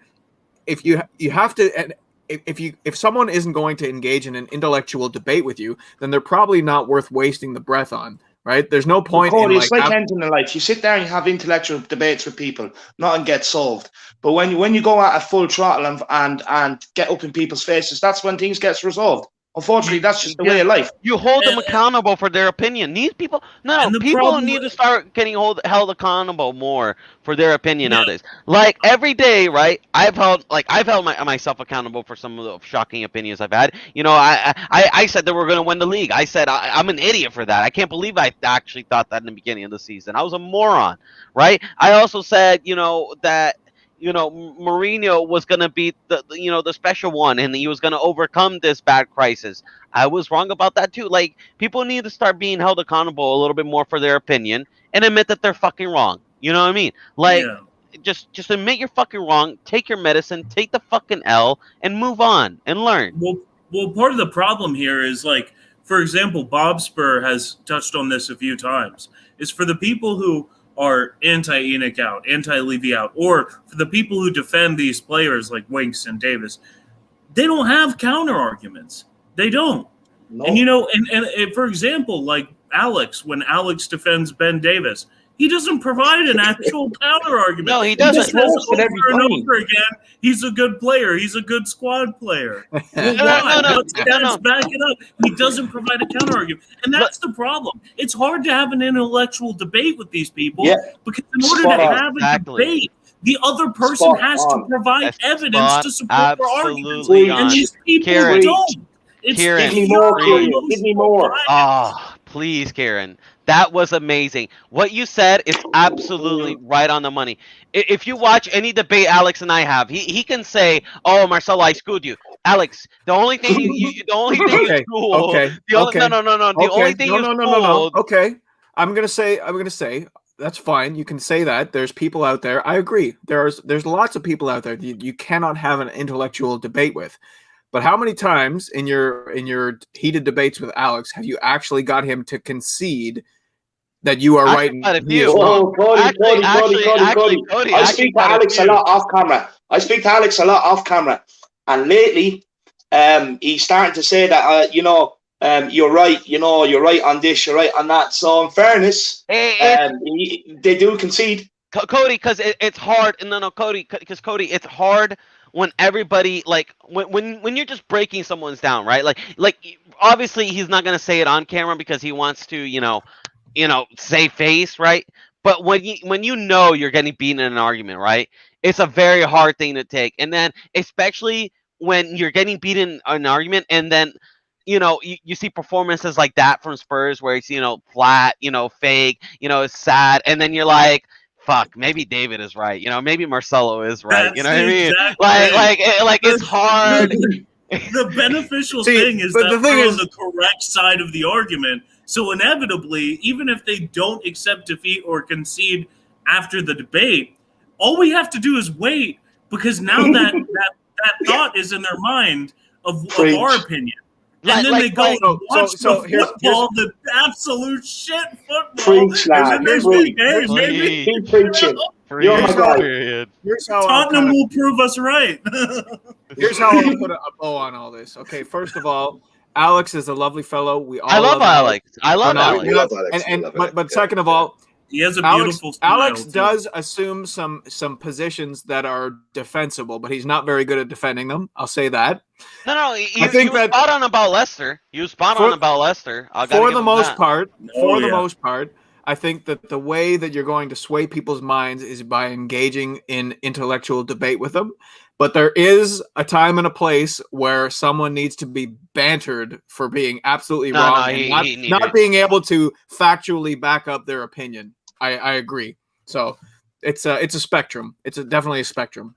For me, like, basically, if you can, like, I'll ask you, right? Can you back Ben Davies? Can you back Winks? And then when they don't start doing it, then I'm just going to start bannering them.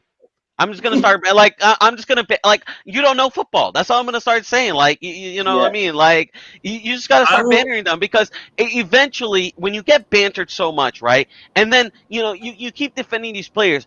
Also, the viewers and the people and the fan base start saying, you know what? Marcelo's right. Like David is right. This guy kind of looked like, he's not looking too bright. I don't want to look like him. You know what I mean? You don't want to look like when you see someone getting schooled and in a debate, you don't want to be that guy. And when you're watching as a viewer, you're like, I kind of don't want to have that opinion. I kind of don't want to look like that. And just in good faith, because I don't want to act like I was targeting Alex or anything. We're not targeting Alex. No, hang on. I have to say this. We have to stop saying that Alex does the. Oh, look, Alex loves it. Trust me. I speak to the guy on a regular basis. He loves it. We don't need to keep saying that about Alex. Alex loves it. He puts stuff out there to wind me up just as much as I say stuff to wind him up. We don't need to keep saying that. Alex knows we all love him. Okay, I'll give one thing though on Ben Davis. The one positive thing I can say about him. Oh, he's a shit footballer, man. He is not good enough for Spurs. He is not good enough for the Premier League. I'll get to it. He's good enough. And on that note, honestly, I think he's a championship football player. It is time for the Ben Davies testimonial. Couldn't even get a testimonial in cricket. One of us. I will say the one thing about him, though, is with all those players who didn't walk out to congratulate the fans, if Ben Davies wasn't injured and was playing, I guarantee he would have been out there. Oh, we'll be fucking you.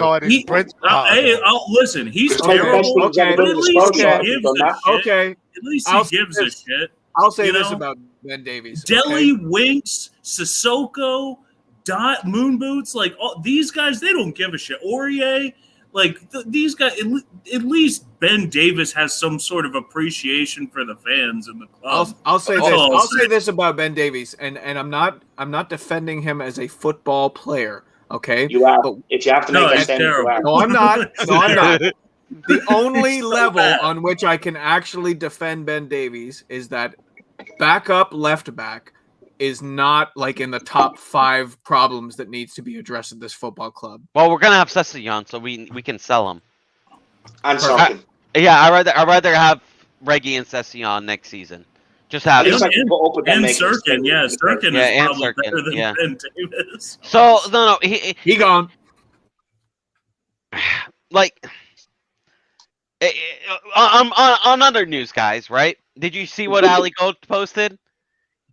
Despite despite the dreadful season we're having, despite almost potentially finishing below one of the worst Arsenal teams in history, Ndombele went out to the presser and jogged and was smiling.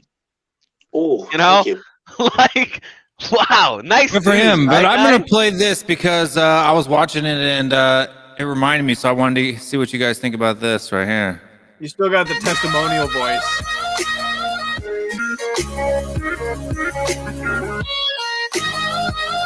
It's 3 years ago. The 2018-2019 season. Look at that ball. Oh, the guy got some moves. Oh man, I'll say this. I wish my brother could play with your boy, Will. Like your boy looks like a creator. My brother, he's a pacey winger, and he just slams in the goals, man.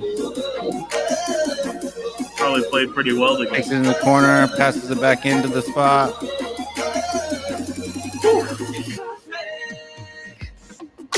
Oh, he's got some vision, hasn't he?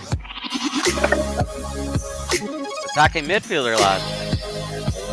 Oh, he's got some skills. Wow. Yeah, he's good. Fast forward a little bit. This one you got to watch here.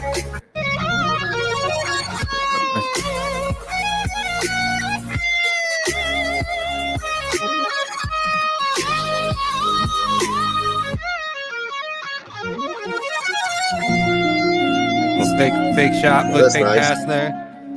Oh, that's clean. Yeah. The assist to the assist.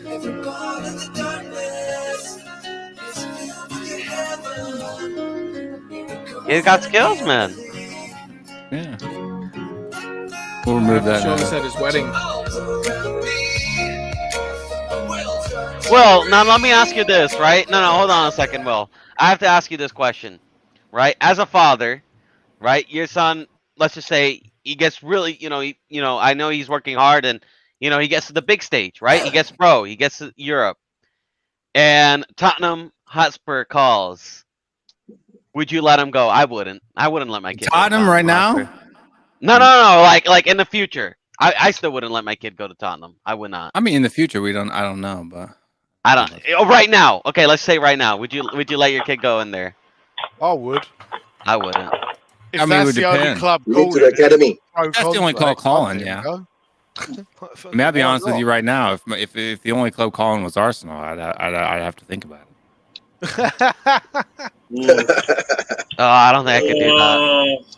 Well, You're talking that. about not playing and playing, right? I mean, I'd rather play for like the Brazil League or some team in the championship. I'd rather go to the Indian Super League. Yeah, honestly. But now I gotta come with some footage of my brother, and we gotta compare. No, but can we talk about this thing, like this whole mentality, like, oh, he's these players, at least they got a smile on their face, right, guys? Dele Alli, let's look at him. He's smiling. He's giving a thumbs up. Like all these things, all these load of shit. I don't want to see my players smiling during the match. I want to see them growling. I want to see like Højbjerg, you know what I mean? yeah. Like he's looking at it like in the player, and he's like looking at a meal. You know what I mean? Like when he scores a goal, he looks like he wants to punch someone in the face. Yeah, like he just wants to get up and just deck somebody. Anybody watch that Brentford versus Bournemouth game? That was a proper football match. Proper football match. Honestly, No VAR. I might just start following the championship from now on. Honestly, like I've been following the championship this season, and it's been way better than the Premier League. The Premier League is just Marcelo. No, I'm sorry. But there's some matchups you get that are just like.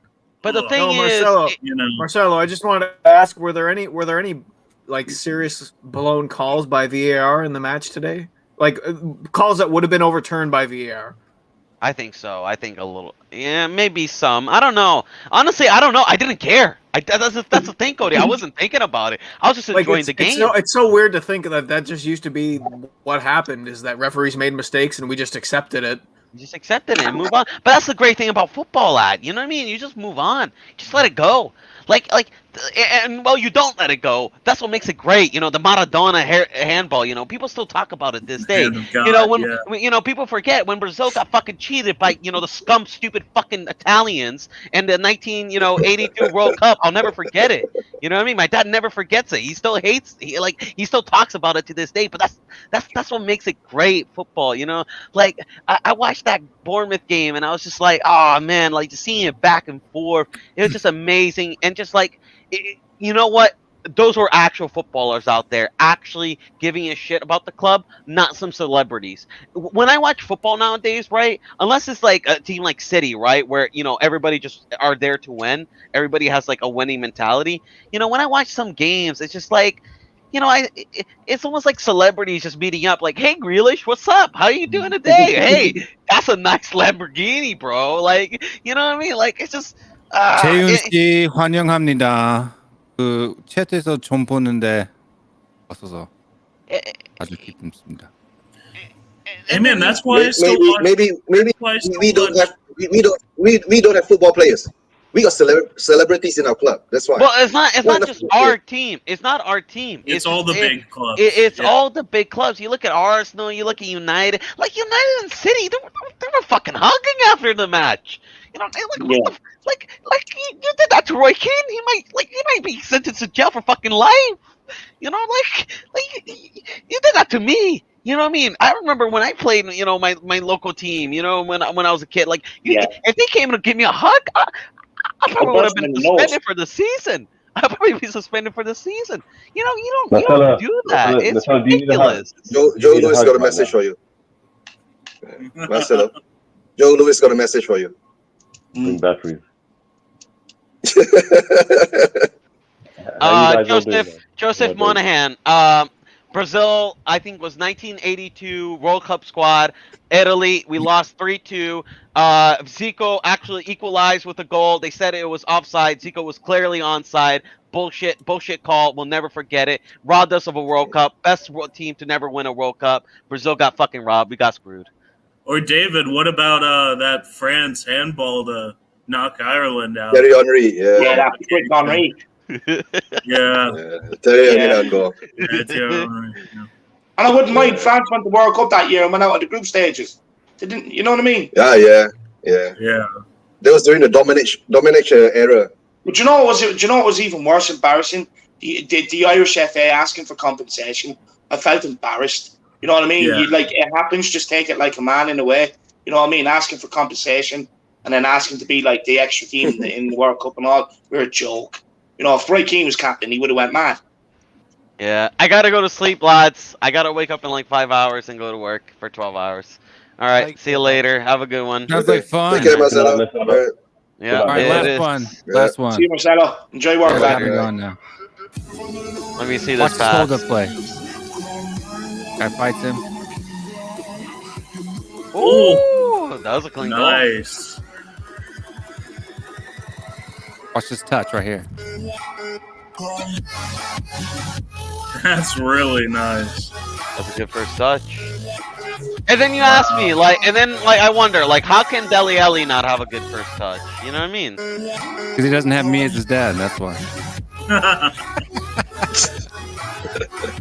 I gotta get some Watch coaching this run. tips Watch this from run. You gotta watch this run. This one right here. This is classic.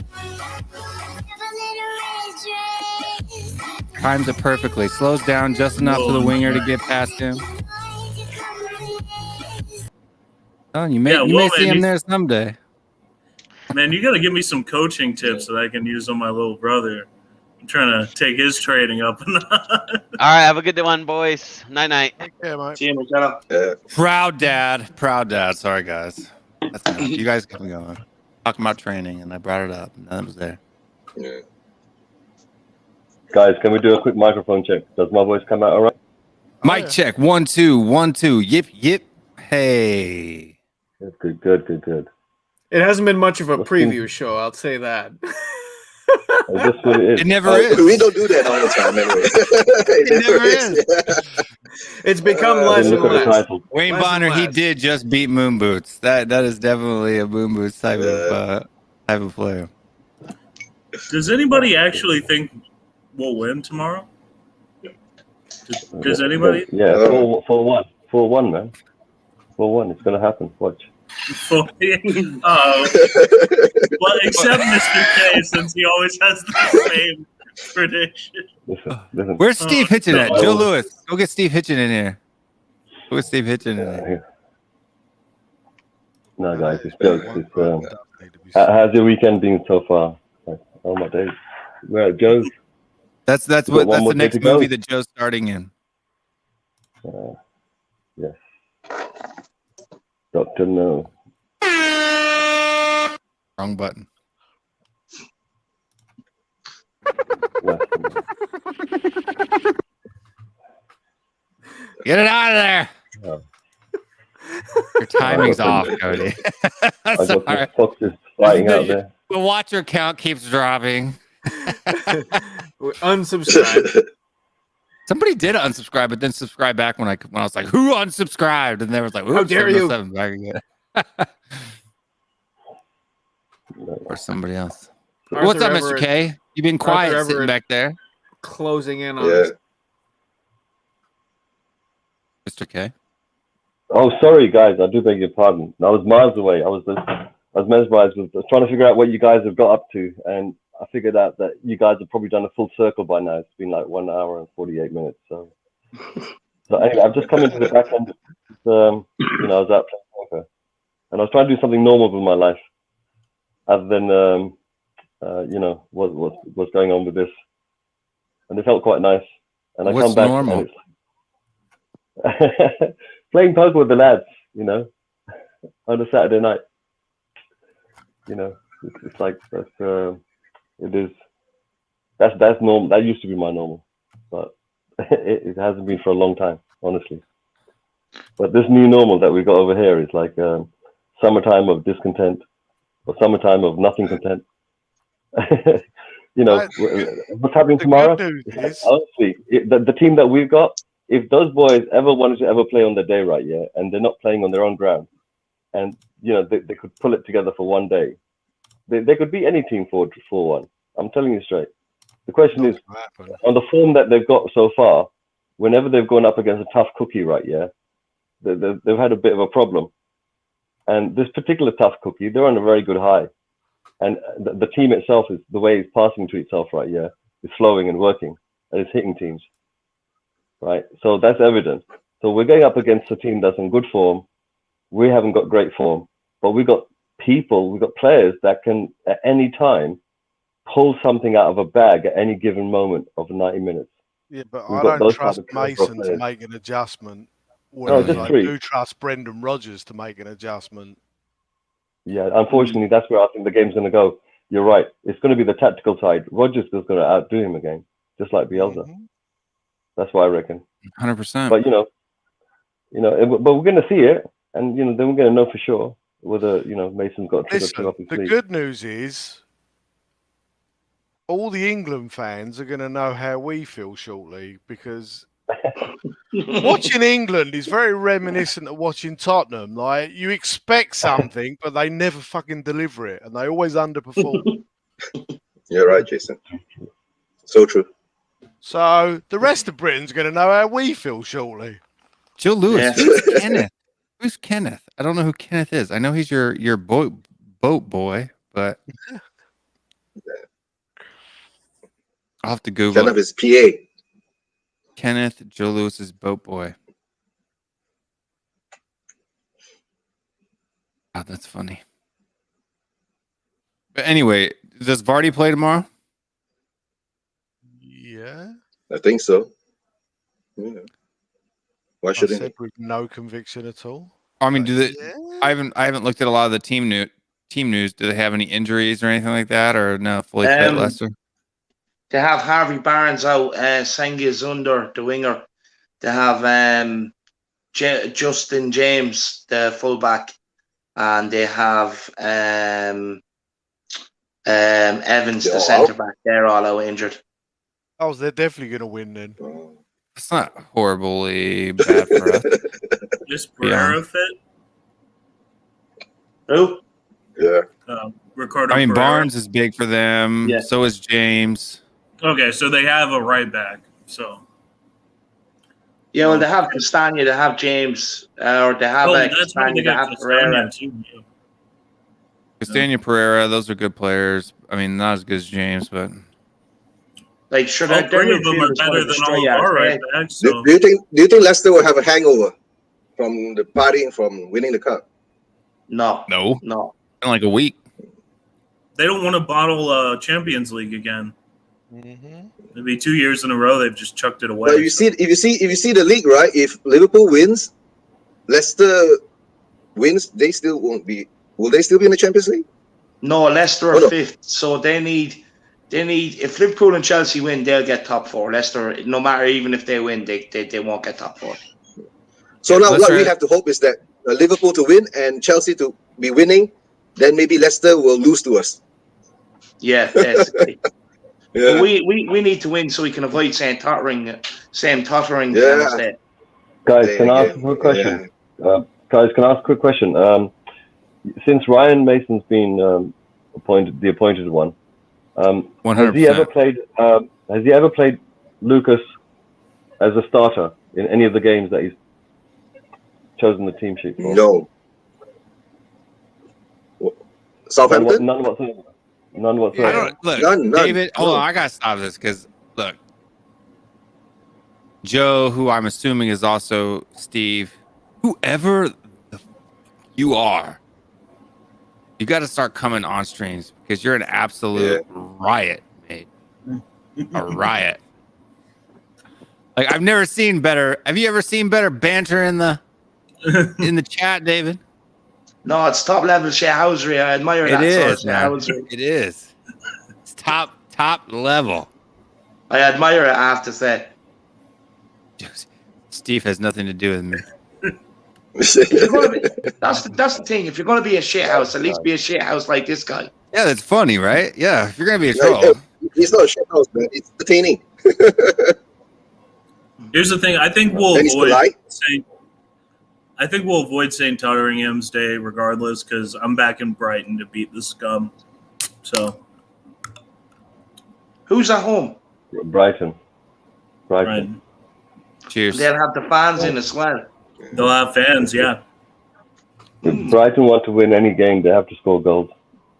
No, Trossard is gonna cross Sideshow Bob up so bad and just slam one. I'm telling you. They're gonna try. They're gonna try to pass against a team that's got pedigree in passing. So, you know, Why did it get quiet all of a sudden? We need some music in here. I don't think it matters. Brighton's away, right? We need to be winning our game. It's as simple It's as because that. we started talking about football, Yeah. Will. As soon as we started talking about football, everybody shuts the fuck up because we've had such a shit season. We don't want to talk about it. Okay. So forget the pre-match then. Forget the pre-match. I'm all for that. I'm all for forgetting the pre-match. Trust me. I'm all Right, for gentlemen, the post I'm going to season. love you and leave you all, but I'm going to bed. Take care, all. Okay. All right, Jason. Who can Okay. freestyle? Okay, David, you can do Jason. some freestyle. Thanks for being on. Yeah. You gonna freestyle for us, really. David? I don't know. Kieran? Do some freestyle. I haven't done it in a long time. I don't know if I could. Go on, Cody. give it a go. Give it a go. No, I'm not getting clipped tonight. I'm not getting clipped. If I start rhyming Graham Potter, I think it's all downhill from Oh. there. You can do that. Come on. Yeah. David, how comes you're up like 5 in the morning, mate? I'm always up this late, my man. 1, 2. I got an opportunity to stay up tonight, so I used it. During Yeah, the no, week, I usually nod off around 5:30 and then get back up around 12 or 1. Right. Uh, I David, can't do that how anymore. much I got to open up shop at 8 o'clock. David, how much are you planning on continuing to stream once the season ends? Are you going to be streaming as much as you usually do, or? Yeah, it's the plan anyway. I think you got loads of material, bro. David, you got loads of material to do over summer, bro. Trust me. Oh, I've loads. Look, I already have shows and all planned for next season, planned for the summer and everything else. And then, like, I have the Euros for the sponsors. yeah. So Are you I doing have the stuff on Euros? The Euros to be doing. you're doing the Euros, right, David? Yeah. I got a sponsor for it, so I'll be doing stuff for the Euros. And that as Are you well. doing every match or selective matches? I'll probably do selective matches. I don't think I could sit through some of them matches, to be honest. Okay. So thinking of maybe doing something for the Euros on this side too. Cody's Will, being called out. Will, do you know what channels the Euros are on How in America? how is this calling me out when Probably I never said that ESPN. he would do that? ESPN. I don't know. I never Reload's said Danny calling Ings you would out. score. Never said Danny Ings would score 40 goals under Graham Potter, so it's not calling me out. I can't defend this position. The only way Danny Ings has a 40-goal season is if he comes here because we're in the Europa You're the one that Conference keeps League. putting it up there. He's your favorite player, Danny Ings. I don't put him up there because he's my favorite. I put him up there because he's your nemesis. Not my nemesis. And then Why Joe is Lewis he says, asking Will, that, Cody, Eric if I'd is, be streaming Eric is regularly? angry with you. Why is he angry with me, Eric? So we're Dietrich Eric? Staines, TTV, TSN, CBC. So I guess it would be CBC for us. Oh, No, that's in the Canada. States. That's Canada. And the Euros here in the States is... No, we got ours fixed already through our cable network. Since we've been mentioning Potter and Brighton, what would you guys think about signing Trossard, Leandro Trossard? No. You don't think so? I think he's been pretty good this season as a number 10, just as a depth, as a squad player. I It's, don't know, because like you see, they rate ABC. Brighton's XG. Like, you know, they rate Brighton's XG and Harry Potter's XG, but yeah, he's a number 10. And they have a great XG and the goals they scored. So on that basis, no. And I've seen him play. I don't think he's too great either. He's definitely not at the level of a top 6 Premier League club. Definitely not. Neither are we. So yeah, that's the thing. We need to start thinking about ourselves as the thing is, like, I get it, but like the last 5 times we broke our record for a transfer, they've all been basically busts. Oh, this guy's rated at like 17 million. He'd be super cheap. Super cheap. I was just saying as a depth piece, you know, just. I'd have to look into it if I was going to formulate an educated opinion on it. I've seen in the games that he played against us, he looked like a good player. I don't think he started both games, but whenever he was on the pitch, he was impacting things. So I think we have to shed this opinion that we're better than players. You know, that we're too good we're too big of a team to have certain players. I mean, I'm not defending like the players that we have at our team, but the thing is, it seems like the more money we spend, the less effectively we spend it. Sometimes I don't really. We can all agree that we are above certain players. You're not like the thing is that's absurd because we're not just going to bring in any Joe Soap. We are above certain players. Oh, I'm not saying that. I mean, well, I'm not saying that, but some of our best, some of the players that have impacted this squad the most have been ones that we bought for cheap. Right, Dele Alli was $5 million. I mean, the guy's won more trophies than I'm just Dele saying, Alli. we don't have a great record of spending big on players. We don't. So if you're thinking like we have to spend like a big six club every time we've tried to spend like a big six club, we fucked it up. So it's no, I'm not saying spend like a big six club, but I'm saying bringing in quality players that a big six club should and just. How do you do that? How do you do that without spending like a big six club though? But Cody, listen, like David, you and I both agree that we need better football minds making the decision at the club. That's first and foremost. If we have better football minds making the decisions, then by all means, go blow your load. Go spend $60 million on one player. But every time that we've broken our transfer record in the last 5 times, it's been fucking garbage. Garbage. The more money we spend, the worse we do. Like it's an indictment on the scouting and development side. It's just brutal. True. Yeah, no, I fully agree. But like, of course, we want good players. Trossard is madness. Like, you know, I'm sorry, that's madness. He's not even like a solid starter in the Brighton side. So, like, it just depends what role you're bringing him in for. As a bench piece, I mean, as a bench piece, that's what I'm saying. Well, who are we getting out of our club? Guys who are bench players. We need some veteran bench players. We can't just have our starters and youth players. I mean, the youth players got to get some games for sure, but we got to have some veteran bench players. And I mean, I'm not saying he's the greatest, but I mean, there are some players we need to look at who are guys like that with Premier League experience who, you know, can contribute something while also being on the cheaper side. You know, no, I fully get that. Like, I'm not against that. Yeah. I'm not against that whatsoever. Don't get me wrong. But like, and it's fine if you disagree on this particular player. I'm just saying that's a concept we got to keep in mind. You know. But like, there's certain clubs you can look at that have players, and you can like, yeah, he'll definitely make it a big six club, but he's obviously a cheaper option. There's certain players you can look at that you know, but they're like, honestly, just Trossard is that's just ludicrous. All right. Well, I will say, Will, I'm convinced now on Ivan Toney after watching that Brentford-Bournemouth game. He's the real deal. I think I don't know what I'm talking about. Especially even as a. I mean, I'd seen him play before. Tony as the backup striker. In a big game, the way he played, I don't know. I think we got to bring in a guy like him as a backup to Kane. My hope is that they lose their next. My hope is they lose their next playoff match. If they lose their next playoff match, it'll be cheaper for us to bring him in. If they get promoted, it's going to be difficult. We're not going to want to let him go. If they end up losing, was it Swansea City they play next? They play Swansea. Yeah. Swansea I hope they lose. Guys, I wanted to ask, wasn't the word like much earlier before Jose went that they were compiling 2 lists, one for Jose in, one for Jose out in terms of transfer targets for summer? And they're already making plans for it back then. So when the bombshell came that Kane wanted to leave as well, and after the thingamajig could go on as well, like I think the difference between what type of list they were making then compared to what type of list they might consider making now may change. And it's less of a risk when you've got that money coming in than before.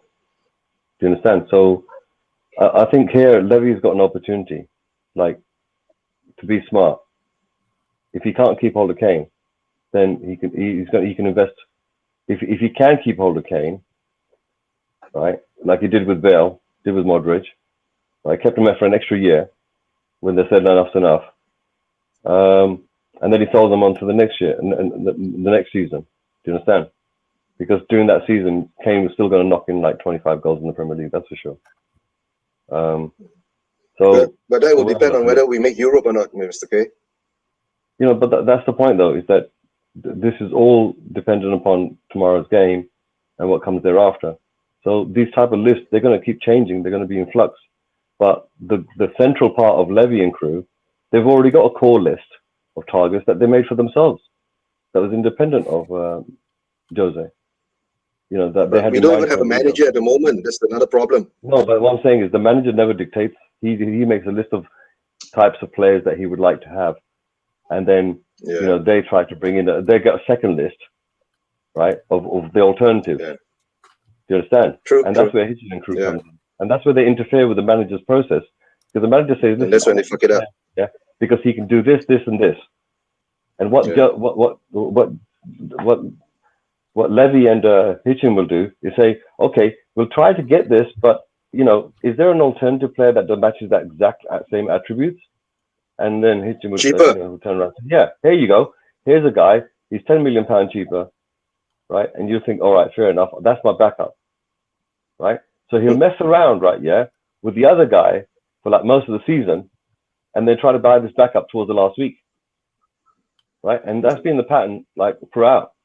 Like we got talked about all kinds of stuff, and then we end up getting Vinicius. You know? Yeah, true. Right, and it's like glaringly obvious. Like we talked about an awful lot of different defenders, and we ended up with, you know, God bless you. You know, Rodon's a really nice boy. I like him, but we end up with Rodon. Like that's meant to solve the problem. Like really? Like we talked about it all summer long, and then we end up with that. Are you kidding me? Are you kidding me? Like, are you really, really kidding me? Like, have you not been watching the game before? Like the previous season, even when Poch was there, what our defense was like? Yeah. Did you not notice it? Yeah. You know, Vertonghen was getting like half a yard slower. You know, bless him. He was a lovely. You know, he was a goat when he was a goat. You understand? We were our best. But my point is this: is that was identified a long time ago. They all got eyes. They got coaches and experts to tell them, right? They failed to do it. Why? Because they're thinking that they got enough flair players to knock in the firepower to get themselves into top 5, top 6, top 4, you know, that type of stuff every season. That's where they make their money. They're not interested in glory like we are. That's a load of baloney. You wouldn't sack Jose before 6 days before a bloody final. We all got that. We all know that. So as far as what they're going to purchase this summer, it all comes down to that magic query, which is, you know, Levy's going to do that rebuild vision thing, right? You know what that means, don't you? Yeah. But the thing is, he's going to do it with some nice, he's going to start buying players off the bat, right? And then he's going to leave some for the end of summer. He's got to sell a few, don't forget. Right? So I think to a certain degree, it's like, you know, some of the players that we're frustrated with this season, like they're still going to be part of the squad. But what's going to happen is we're going to get some other players coming in because he's going to have the dosh. If he doesn't have the dosh, then we got Kane, you know, having to play. Then it's all down to Son. Then it's all down to Son. Because if he doesn't, if Levy finds a way to keep Kane for one more season, and then Son turns around and thinks, maybe Son. Levy's not the type of person I want to like go with. Then he'll just turn around and say, "That's it. I'm not signing," and automatically Levy has to sell him. Right? Automatically Levy has to sell him. He can't hold him that long. He's got to sell him straight away. So, and that's where he makes the money. That's where he makes the money to support Kane, right? So he sells off some players that are aging, right? And then you keep the core of the squad, right? And then you invest the money that you get from Son. You bring in like 2 nice, good players, maybe even a frigging defender. Hallelujah. Skriniar might walk through the door. Yeah, Levy might pull it off. Who knows? and he kept Kane for another year, brings on Skriniar, right? And he does another player up front, right? Or in the middle somewhere. Oh, who knows? My point is, but financially, Levy won't sell Son because of the South Korean market. He's got 30 million shirts. My point is, 30 million jerseys. My point at the end of the day is like Kane for Levy, right? Yeah, is like okay. There's two ways of looking at it, right? Yeah, this guy's got to be a human being, no matter what we turn around and call him, right? Come on, he's got to be a human being. We all agree on that, right? No matter what we call him, no matter how much hate we have in the world, every human being deserves respect for being a human being, correct? Yeah? Correct. We all say football first because we enjoy the football. That's what ties us together. And the badge ties us even further together, correct? So, you know, if Levy turns around and does what he did to Bale and what he did to Modric, what he did to Eriksen, and he keeps Kane for one more season, and the price is that Son decides, you know what, I've had enough, I need to go, right? And Son gets sold to one of them top teams because they will take him and they'll easily give 70 million, right? you got enough money to buy 2 quality players and let go of a few, swing the money around. There you go, job done. You understand? Yeah. And then towards the end of summer, you know, Levy will do what he does, sell something, buy something, right? And that would be like the manager will come in and put his stamp on those type of things. Like okay, what, you know, I do want to respond. I want to respond to Abby here because she says the problem is Levy will buy cheap players. He was always looking for diamond in the rough. You could say that, but the record that this club has in spending big money on transfers is fucking terrible as well. And none of the people in this room or in the chat can say that they don't look at Leicester and the results that they get with a little bit of jealousy. And the fact is, they execute the system that Levy wants to execute, but they just do it in such a better manner. Leicester don't buy big players. They don't. In fact, when their players become valuable, they sell them. And I don't know, because if we're not going to be like one of the big clubs in terms of like we drop 200 mil in a transfer window, the Leicester model is the model that we are attempting to execute. We just suck at it so bad.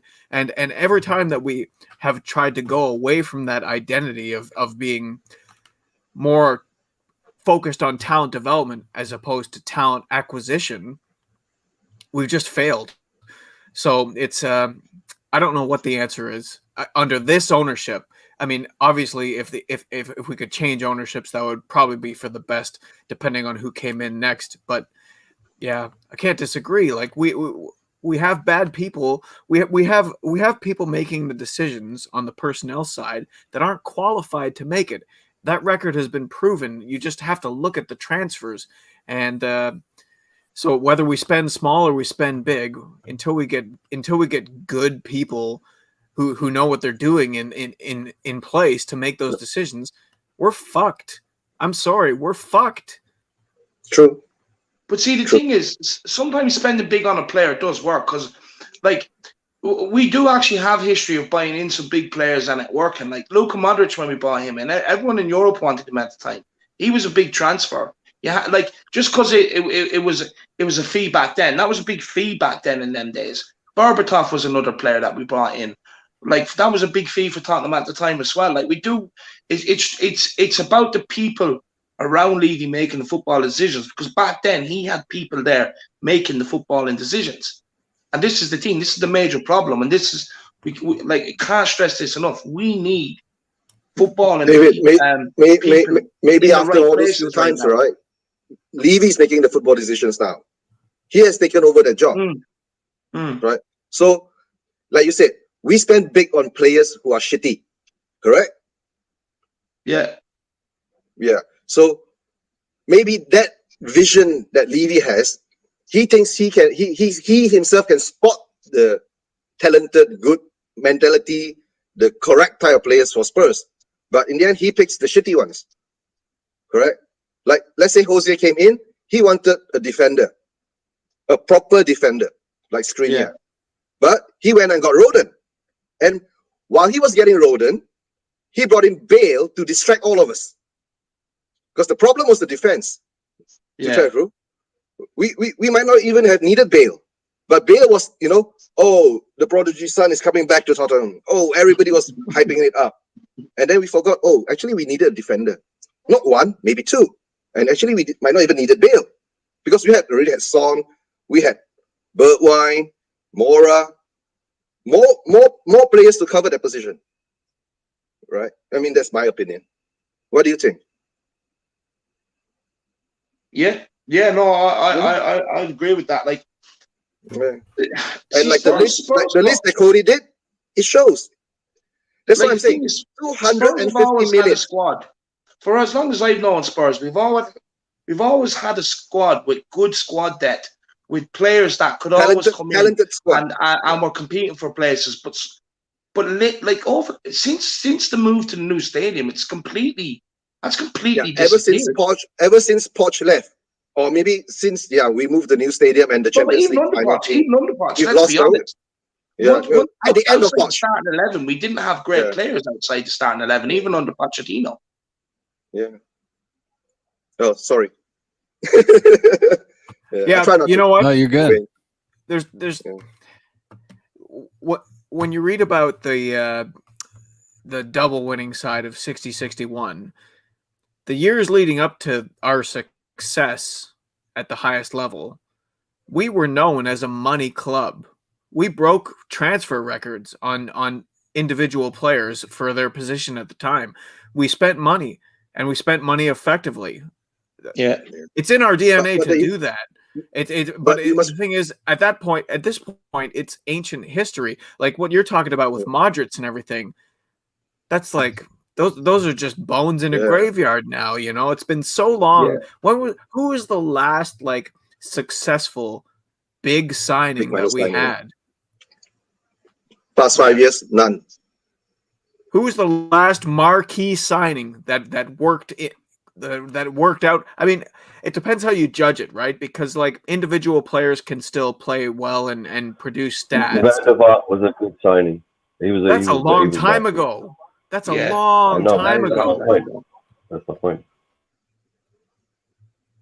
In the recent 3-4 years, none. The thing is, when Levy was making them signings, like we had Frank Anderson, we had Damian Kamoli, we had all these people in place, football and people in place. We don't have any of that in place anymore. And that's the major problem. Daniel Levy is now clearly the one identifying, he's scrutinizing everything.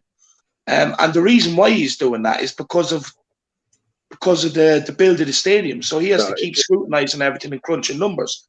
So therefore, obviously the sports people and all, once they've gone, he's not really replacing them properly with effective people because it means he has to pay the money. He's crunching numbers everywhere right now, and it's absolutely killing this club. Joe Lewis asked, I want to put Alex's smile on my face. How much do you think that'll cost, Will? David? Alex. Who? Everything has a Alex's price. Smile. How much do you think that will cost? Alex's smile is priceless. David says priceless, Joe. David says priceless. Can't put a price on that, Joe. Some things you just can't put a price on, Joe. But no, look, for Davis and Sanchez, fair play to him, though. He had a good World Cup. He did. For Colombia? I mean, it was after the World Cup that we bought him, right? Yeah. Yeah, was that? He's our highest signing for a defender. Joe Lewis is a savage, man. Was it 17-18 that we bought him, or was it 18-19 that we bought him? I just don't think you should ever sign a player based on performances for their international team. I can't afford priceless. Okay. Priceless means zero. No price. Free. Joe, you just made 335 million pounds. Even though Tottenham is during a pandemic. So I mean, hey, you can afford priceless. Yeah. On my days, how true is that? Listen, I want to ask a question. How many good years did we get out of Moussa Sissoko? I wouldn't even say one whole good year, to be honest. We got Actually, no, yeah, one maybe good season. one. One good 6 season. months. One. Maybe the end of one 6 season, months. the beginning of another. Because like You know, the end of one. I tweeted out that list of record signings and Sissoko's on there. You know, he's our third most. We paid 30. No, 30 no, he million was there, pounds he for was him. there when we needed the line to be And held. in the same window, we were actually looking to get Mane off Southampton. Yeah. Yeah. I think- See, Abbey Light has the point that right I there. think Sissoko's third season. I think Sissoko's We bought third him from season. Newcastle that was going down for 30 million pounds. I was like going, what? Plus add-ons. Yeah, but we I wouldn't think spend the it ended extra up being 5 million on Mane. 31.5. You know, I think they bought him Yeah. because we got absolutely smashed by that Newcastle side. Oh, with the 5-1 Yeah. defeat. Yeah. I think that's why they bought him, which just shows Come on, how that's ridiculous. ridiculously irresponsible the transfer strategy is at Tottenham Hotspur. It's just it's a joke. It's a complete fucking joke. But the thing is with No Sissoko, wonder right? we're having trouble finding managers. I mean, But the thing is with Sissoko, Kieran, right? So the reason why we bought him is because he looked good in the counter-attacking team at Newcastle. When he had his best spell under Newcastle, I remember he had a game against United as well. They were a counter-attacking team, which meant he had all that space to run into, right? And he was playing right wing. Now, he's playing centre midfield in Tottenham. The guy can't even control a passing ball. And when you're on the front foot, like that signing was never going to work out. Because when you're on the front foot, he doesn't have the technical ability to play that way. He needs that space to run into. So who identified him and brought him in should be sacked. exactly. How do you make that mistake? When you're evaluating a player, he can't sack how do you himself. not What's the take difference in between Paul Mitchell and Steve consideration Hitchen, though? the style of the football that He the won't sack club Steve they're Hitchen. playing at is? No, that was under Paul Mitchell. It's just- Yeah. The problem is Sissoko right now works really well in the 4-4-2 where he's on the right wing, and you got two people up front, and you got two people on that system. He works because you can track back and do defensive duties too. But when you got a 4-2-3-1 and you stick him in the middle, it's not his natural. It's not his natural position because his first touch, like he's out of position sometimes in the center. I've seen him like goals go in because he's in the wrong place. Because he's meant to be there to make the challenge. He's not there. He's like 4-5 yards away. Got suckered into whatever's happening on that side of the pitch. Yeah. So I don't think there's we've ever been- played a there's been- classic 4-4-2. When we play 4-4-2, it's a 4-4-2 diamond. We play 4-4-2 in defense. In defense, we go into a 4-4-2. I don't understand one thing. I don't understand one thing. Why do we always buy players and play them out of position? That's another question. But it's not Right. even that. The reason why he will never work out at Spurs is because Spurs, when we bought him, we had most of the possession. We were on the front foot. We were the ones playing, recycling possession left to right, trying to pick holes. Sissoko's not that type of player, and that's why he'll never work out. I thought. which is exactly why it's so ridiculous.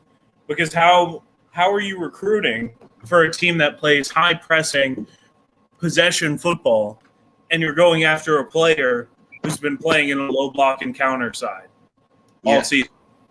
It just doesn't make any sense. Yeah. Well, I'm just hoping that It's honestly baffling how these decisions are made. It's really just crazy to me. It's not, though, that because at Daniel the highest Levy is level of involved in our football, transfer. these decisions are being made. I mean, I know full well how bad Daniel Levy is, but it still doesn't. He's involved in the cease to transfers, amaze and he me. shouldn't be. Joe, sack him already, Joe. Sack him. I don't see why Joe doesn't. I know there's a family relationship there, but he's losing him money. I mean, missing out on European football and just the fans being the relationship being so toxic. All of this, he's losing Lewis money a year after he convinced him not to sell the club. So I mean, you have to fact check that. Daniel Levy is not Joe Lewis's father-in-law. Or Joe Lewis is not Daniel Levy's father-in-law. Joe I Lewis hope is not. married to Tracy Dixon, who is in no relation to Joe Lewis at all. So that is a rumor that is untrue. Hallelujah. well, then even more so, why does he think- allow him to stay I in this think that- position? Who's Steve Hitchen married to? Yeah. We need to check that one out. No, Levy just likes him because he's bald, and his bald head looks worse than Levy's because Steve Hitchen looks like he's Cody. never seen a bottle of sunscreen in his life. So. Oh, good. Conspiracy corner time. Okay, good. I'm going to put my tinfoil hat on now. This could be fun. But no. Look, they're human beings inside glass cases doing whatever it is that they want to do. They got their own objectives, and they communicate wherever they like. They're business people. They say one thing and do another. We all know that. We've seen that. Yeah. Like, we see a black box. We see stuff going inside. We see stuff going outside. And our intelligence tells us, hey, you know what? Something doesn't add up. And that's all it is. You don't need to be sitting inside next to him, watching him do whatever he does. But we can tell the telltale signs. 20 years of legacy. And there's so many people that have come like-minded that have spotted all this in different ways. You know, that's what's great. I think what clouds an awful lot of the regular fans is just the sentiment that they have towards the club, towards the players, towards Levy. It's sentiment. And that's all it is. Once you take the blinkers off and take the sentiment off, you can really look at it.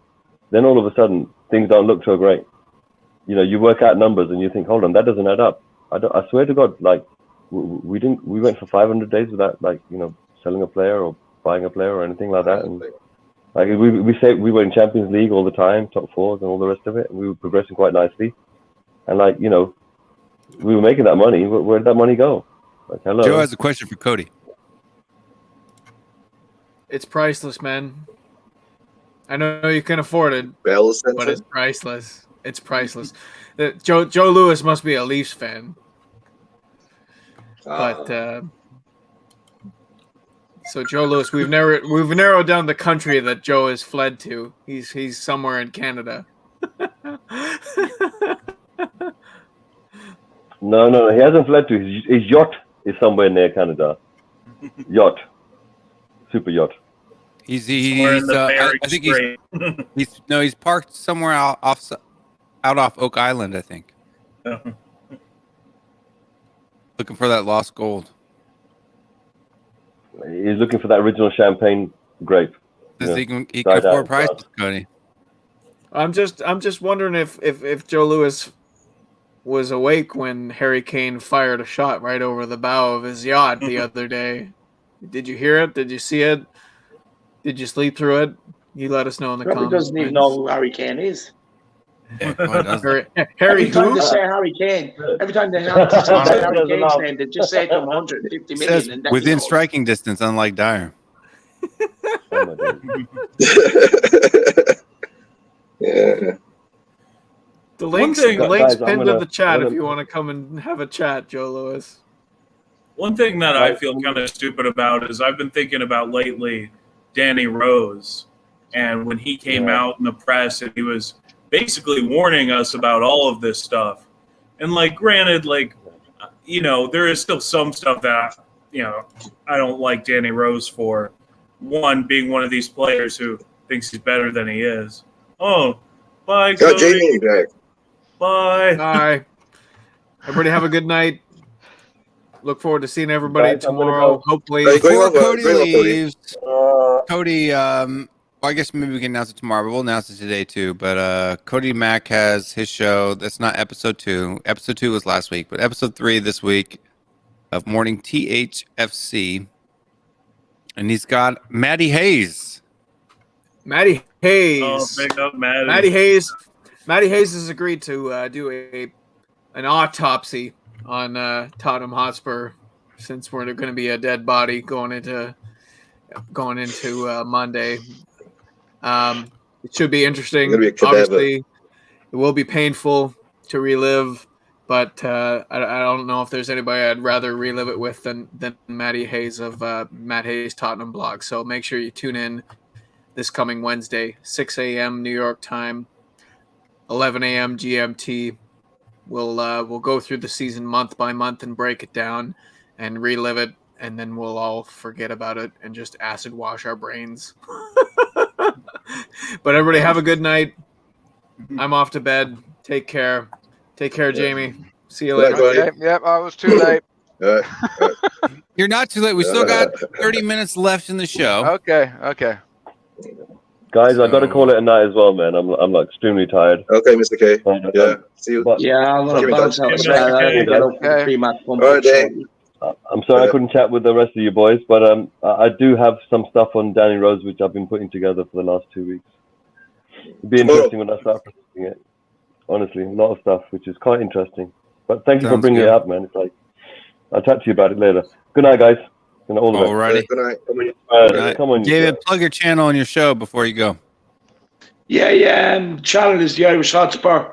If you like what I have to say, just get over and smash the subscribe on it.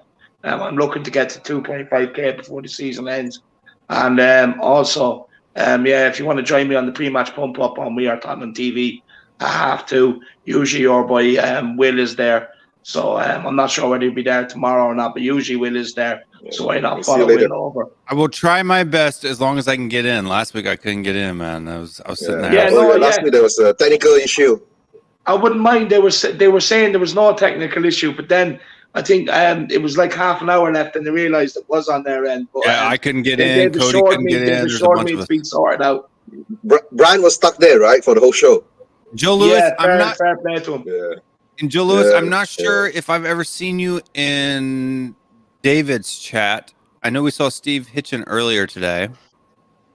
Joe Lewis, if you haven't subscribed to the Irish Hotspur, go ahead and subscribe to the Irish Hotspur Oh, and join him in the chat over there. Will, you got to pull up that Winks comment again. Oh, the I sent Winks. Joe Lewis. I sent Winks home. But before, Just worked Just- out just why I was quickly- getting lagging feedback because I had YouTube on and the StreamYard on at the same time. I thought Yeah. people are talking across each other. I thought there's something gone wrong. just quickly before I go, everybody, make sure you subscribe to WillStewartTHFCRants. Let's see if we can get him 1,000 before the season closed. There's still a load of there's still loads of time to do it. And also, Yeah. if you like Will Stewart's channel, make sure you get onto Patreon and help Yeah, support the channel. Yeah, Irish. Before you go to bed, I still think you should be the muscle for the next supporters trust and board meeting. You know, No, I really Maybe it doesn't appreciate trust that, the man. supporters trust. No, I really appreciate that, man. Look, I would love to. I would love to be involved in it, but unfortunately, because I live in Ireland, man, I don't think I'll be in the running for it. yeah. Well, no, but just on the basis of the chats when they were talking about it the other, few days ago, I think I know people are talking about Chris Cowling's agenda and whatnot, and Stelios it should be Stelios up front, you with the muscle, and maybe Uncle Albert with the emotional plea to Daniel. So No, 100%, 100%. No, look, we just need to get this club sorted out. We need to keep putting pressure on the board and Enoch. For me, even though the thing, bringing a fan in onto the board is only a token gesture, for me, I'd rather someone that we know we can put on the board that can give the information out to us so that we can dissect it and everything else in a proper way. Depends on the fan, though. So sometimes the best way to beat them is having a spy on the inside. So Yeah, but I've been so disgruntled by what I've seen from the fan base, especially the people in big positions, that it's like there's so many Enoch in people, man, that they might as 90% of the time they're going to elect someone who's just going to be a puppet anyway. So it's. But you know really, what, Will? Do you know what? If we have another bad season next season, people will wake up, and eventually, if we have one more bad season like we did season, people will wake up, and people will even then people will start questioning what's going on and on. But I by hope then, so. It I could, hope it could so. be too late. It could Like, be too late by then. Those are the same people who are taking Daniel Levy's side over Harry Kane, mate. yeah, I know, yeah. but what about if they Poor drop? Daniel Levy. Poor Daniel Levy's hurt by Kane. Imagine that. Imagine that. You know, Harry Kane has to look back and look at Winks providing balls to him, looking at Sissoko providing passes to him, looking at Dyer doing his best to give opposition wins, right? And he's upset by Harry Kane. Imagine that, Will. Yeah, it's. Is it people trying to save their necks, or they don't know what's going to happen next season? Is it going to be a mass clear out, or because I mean, Dyer, he's either living up to his name or he's putting in a shift. So I don't think his position's safe. Sissoko and Dyer, two of the players are often talked about. We should be offloading them. So I think maybe are they just trying to hold on to their jobs? There's with the fan base, I think the fan base does have people that are upset, but with everything going on, doesn't matter whether it's COVID or whatever, are they really going to want to rock the boat and whatnot? There has, at the same token, there has to be a balance. There needs to be consistent pressure and protest, but we don't want to be like Man U thugs and going on the pitch. But I think I don't know. For some reason, I feel that Tottenham fans as a whole are not as thuggish anymore as, say, Arsenal or Man United. Here's the thing on that, though, lad. Right? The thing is, what my fear is that we have another season like we did this season and next season. What will happen? What eventually will happen? It'll erupt while the game's going on, like what happened with West Ham, and that'll end up turning out worse than us going on to a pitch before a game and stopping it from going ahead. Say, like my fear is that last thing you wanted to do is erupt in the middle of a game, and that's what will end up happening if these players stay and keep putting in these performances.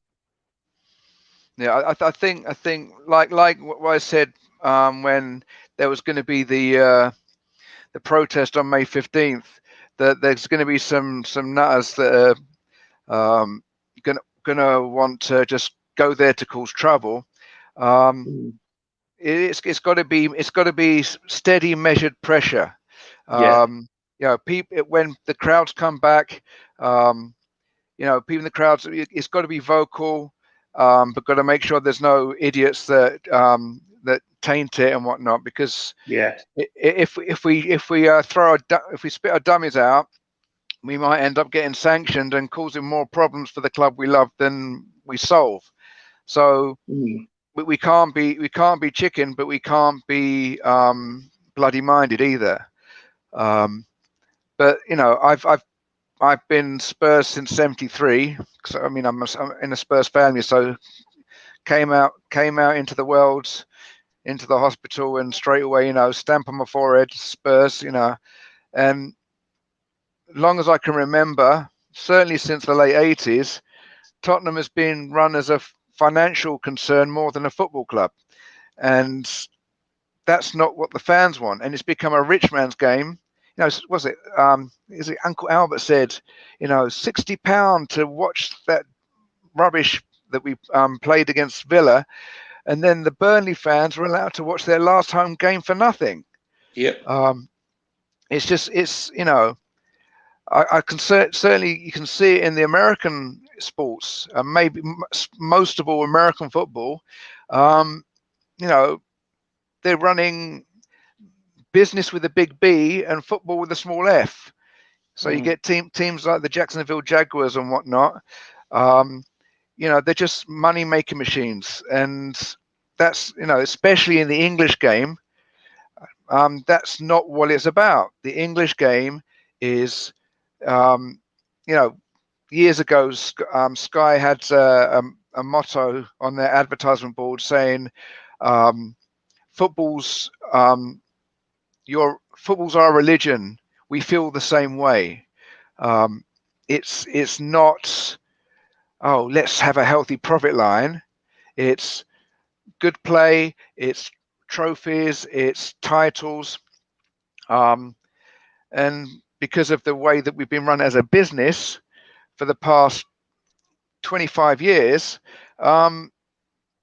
we've been living off the vapors of 61 and 1984.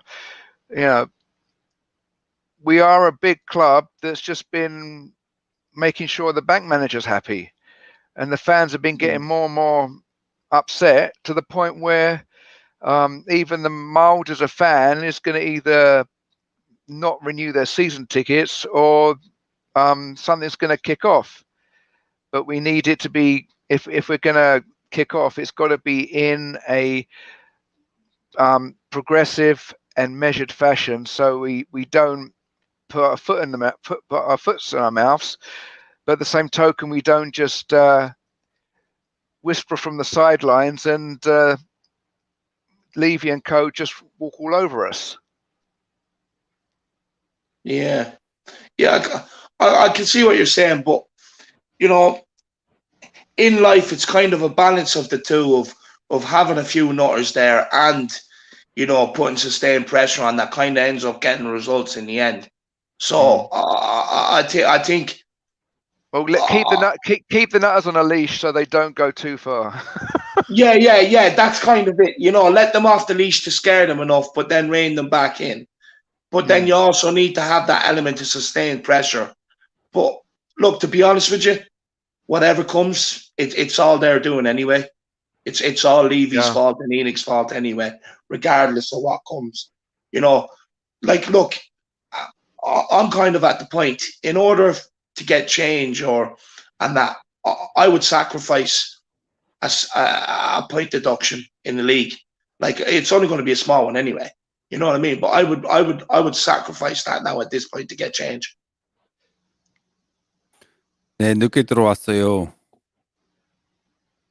괜찮습니다. And reload XXXXX. Why do you keep subscribing and unsubscribing to me? It's like the fourth. It's like maybe the fourth time. Maybe they like the excitement. He's getting jealous of Joe Lewis in the chat, so he's doing another form of shithousery. Yeah. You can only hit the button once. Reload.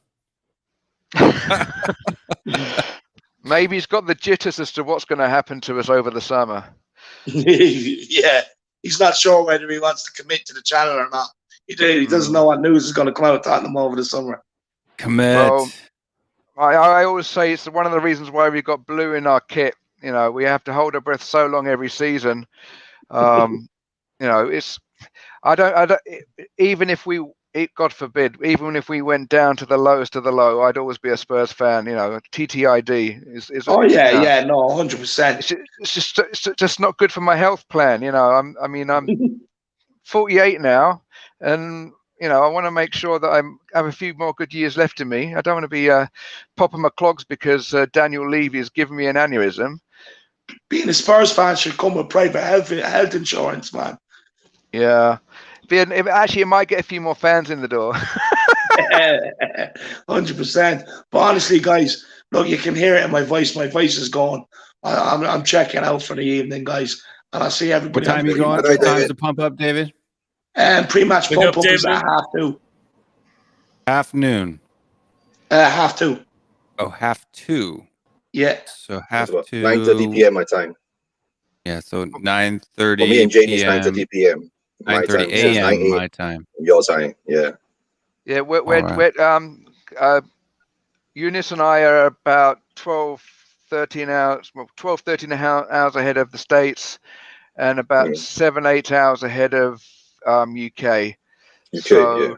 most of the games start when we're about to go to bed, whereas most of the games are early evening for you in the States. But early day, never in the evening. 3:00 is the latest. Yeah. Okay. Yeah. No. Well, then it's 3:00 latest. Yeah. You're 12 hours back. Yeah. For me and you, Jamie, we are about 7 hours back. Oh yeah. I hope you could we are 7 hours in front.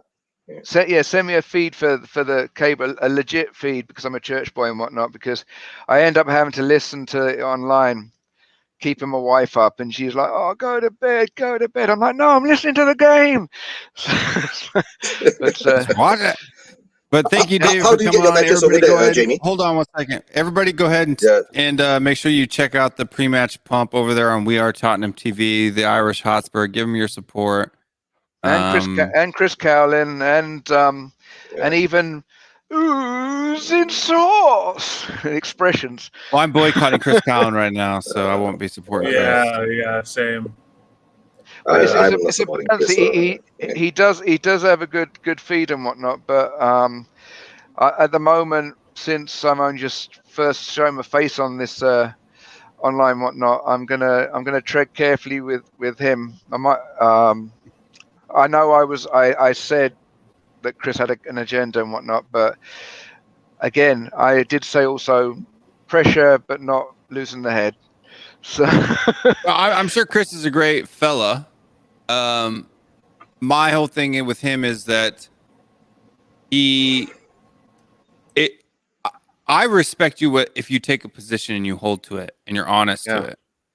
So whether you're in, on the fence, or out, whichever you decide, if you have your reasons, I'll respect that because that's your choice and you have reasons. But if you're a guy who's kind of wishy-washy and he's an out, depending if he's talking to person A and he's on the fence if he's talking to person B, and he's an in if he's talking to person C, that to me is someone who is being political and isn't concerned about being, I guess you could say, having an internal integrity where or just trying to make sure that he doesn't disaffect those that he gets his news from and whatnot. I mean, like he's seeing his intro, he gets to speak to the players and whatnot.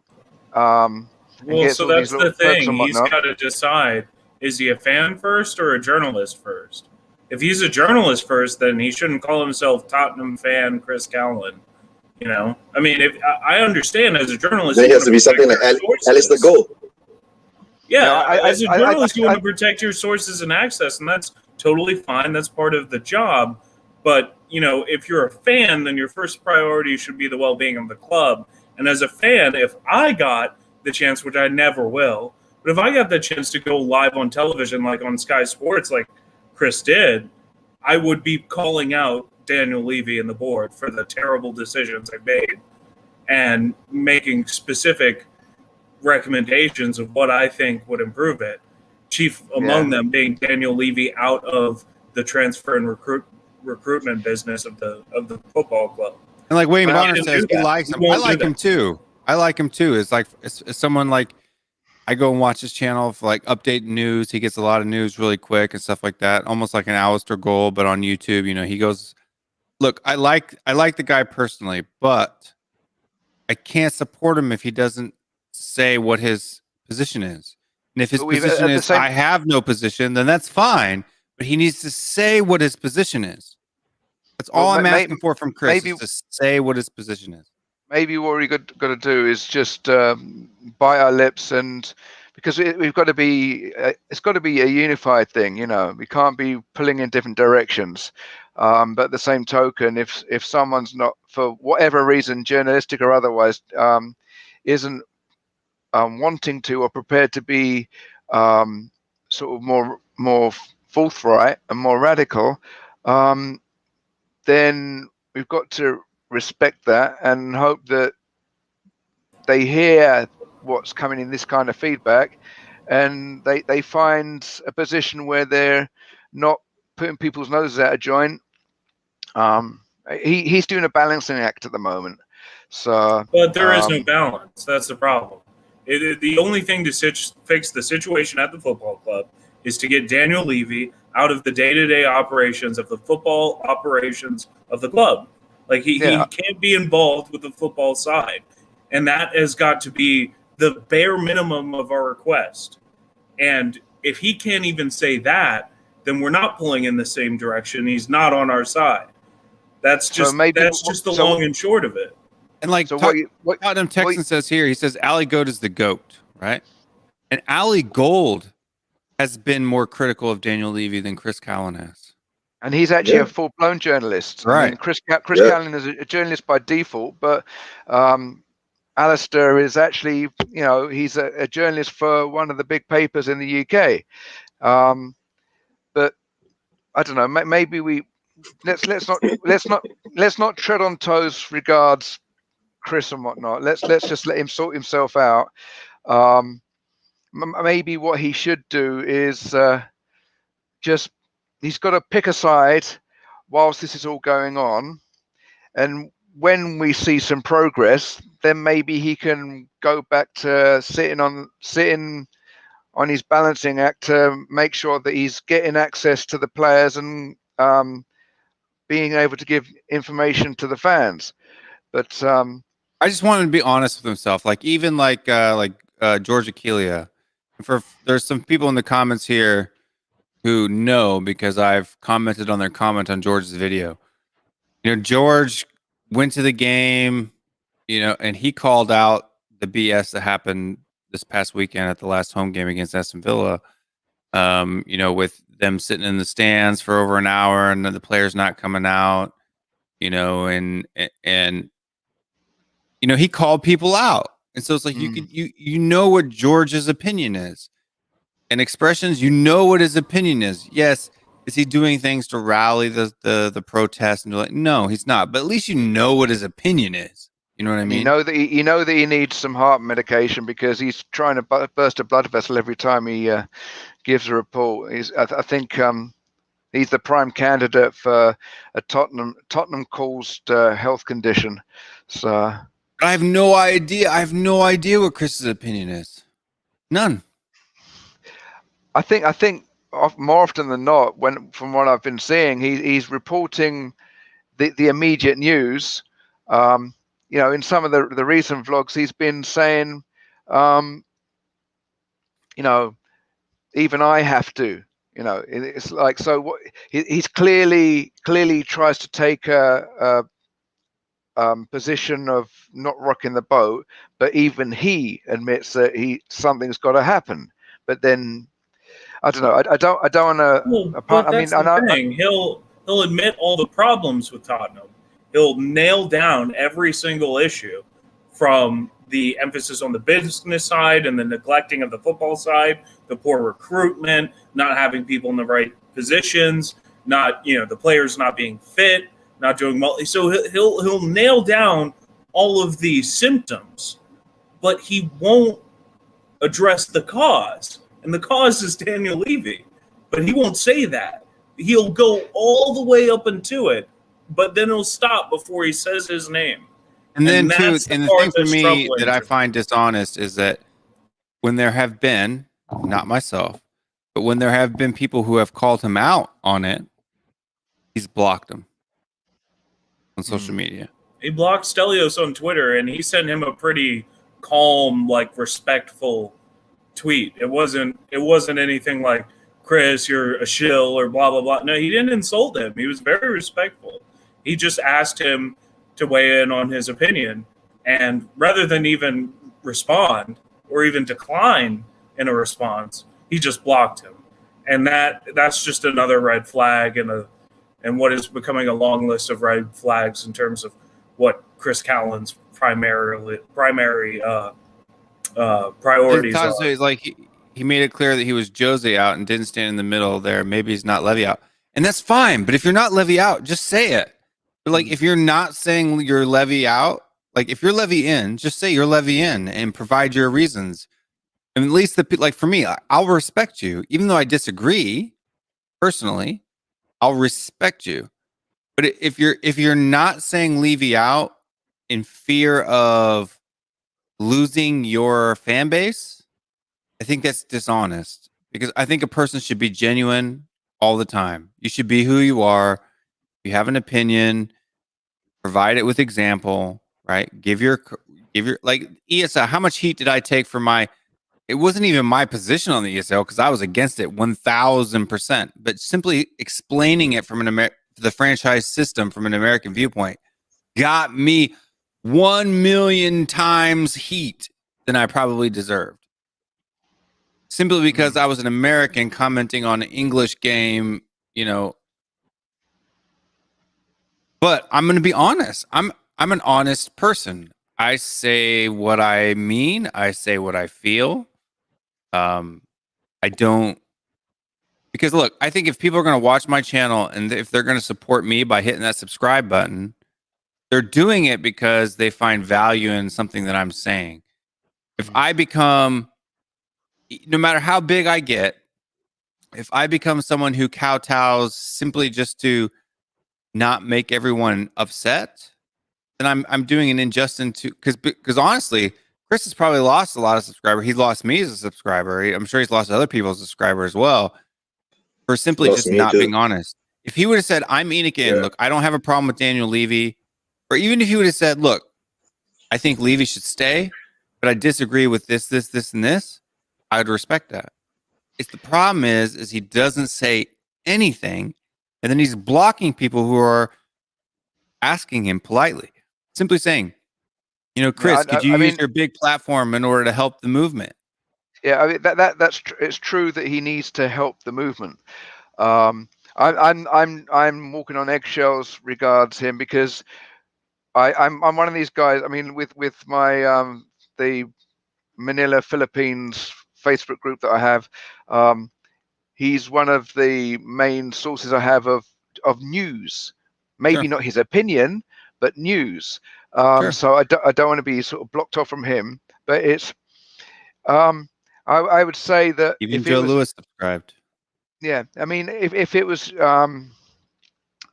politics, he's sitting right in the middle, and unfortunately, without being too extreme, we, like you say, I don't know. It's difficult. I don't want to malign Chris. I'm not maligning him personally. I'm sure he's a great guy personally. But when you have that platform, when you're a public individual, I think that you have a responsibility to be honest with the people that are supporting you, right? Because for every time I watch his video, he makes money. Yeah, but I think that may be the indicator. If he was fan blog or pseudo Sky broadcast type thing, he's more leaning towards being a broadcaster than being a vlogger, and maybe that's the thing. He's got interest in all different directions where he's trying to keep everything up in the air. I think even Sky's been harsher with Daniel Levy than Chris has. And I'm not saying that I'm forcing Chris. I want Chris to come out and be harsh with Daniel Levy. I just want him to be honest with his opinion. I don't know what his opinion is, and that's the problem. I need to know what his opinion is if I can trust him as a news source, or like, for instance, during the lockdown, I can't remember a match that Chris didn't go to. And those were supposed to be lotteries. So he's either very lucky or he's getting press pass type privileges. The latter, I'd reckon. I can't say for sure, but I get the feeling he's got that kind of connection, that he's maybe seen as the respectable face of Tottenham YouTubers. So he likes the knit around your headphones. Joe Lewis does. Okay, yeah, it's because it's falling apart. I've got some Rasta ones and I've got some black ones and whatnot. At the moment, I'm wearing the green, so it's a bit stupid because it's like 95 degrees here. Even at night time, it's like 90 degrees. But I'd rather have it's close to 90 today. Yeah. Well, where are you then? I'm in North Carolina. Okay, you're in good mythical morning territory. And Kieran here is in Virginia, so just north of me. Yeah. Okay. And it is equally muggy and swampy and soupy up here. So you get about 10 degrees cooler than me down here. So. It depends on where you go. I mean, I'm higher elevation, so I went to Texas a few years ago and went to the ACL Music Festival. And they had fans with spray on, and you literally had a salt line on your T-shirt halfway through the day because it was so hot that you sweated yourself to death, and then it dried into a salt line. But yet you go to the same temp. It depends, humidity, temperature, whatever. I mean, in Manila, it's either stinking hot and wet or stinking hot and bone dry. Knowing this, we have two seasons, and both of them are hot. So same here too, Jamie. Yeah, but no, when I went through the Carolinas, I think I remember the green countryside and the tourist trap. Was it south of the border or something? South of the border, yeah. Yeah. And Right I've off I-95. Yeah, I used before I got married, I had a girlfriend in Baltimore.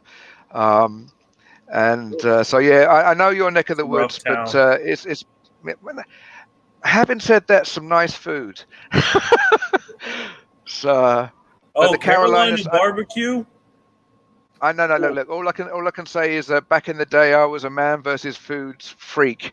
So I lived in Asia for 13 years. So yeah, no, Asia's barbecue is different. I would say. better. But it's all no. It depends. You can pick and choose. You know, you've heard the phrase mukbang. My mukbang would be from Texas, Carolina, Kansas, Chicago. Now I've lived in Kansas City, which is the home of barbecue, right? So Kansas City is, you got KC barbecue and you have St. Louis barbecue. I mean, barbecue's big there.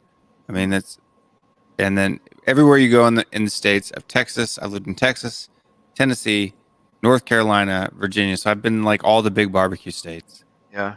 Well, if you go to London, go to Bodine's. It's the best barbecue joint in London. It's Kansas style. Yeah, Kansas City style Bodine's. Yeah. There's actually a store in Kansas City called Bodine's. But in Austin, the best barbecue I've ever tasted. Even if it's not the best barbecue, it's the one that made me most satisfied. It's the Green Mesquite in Austin, just outside Zilker Park. So I spent 3 days at the music festival, paying top dollar for barbecue, and then found out that I didn't know I could walk off the site. So I ended up finding on the last night, walking off the site to the restaurant, which was a few hundred meters up the road, got this big old plate of barbecue. Couldn't take it into the side, just sat on the gate of the park, face covered in barbecue sauce, just happy as a pig in muck, you know. I'm gonna tell you right now, though, nothing tops Korean barbecue. I have one challenger.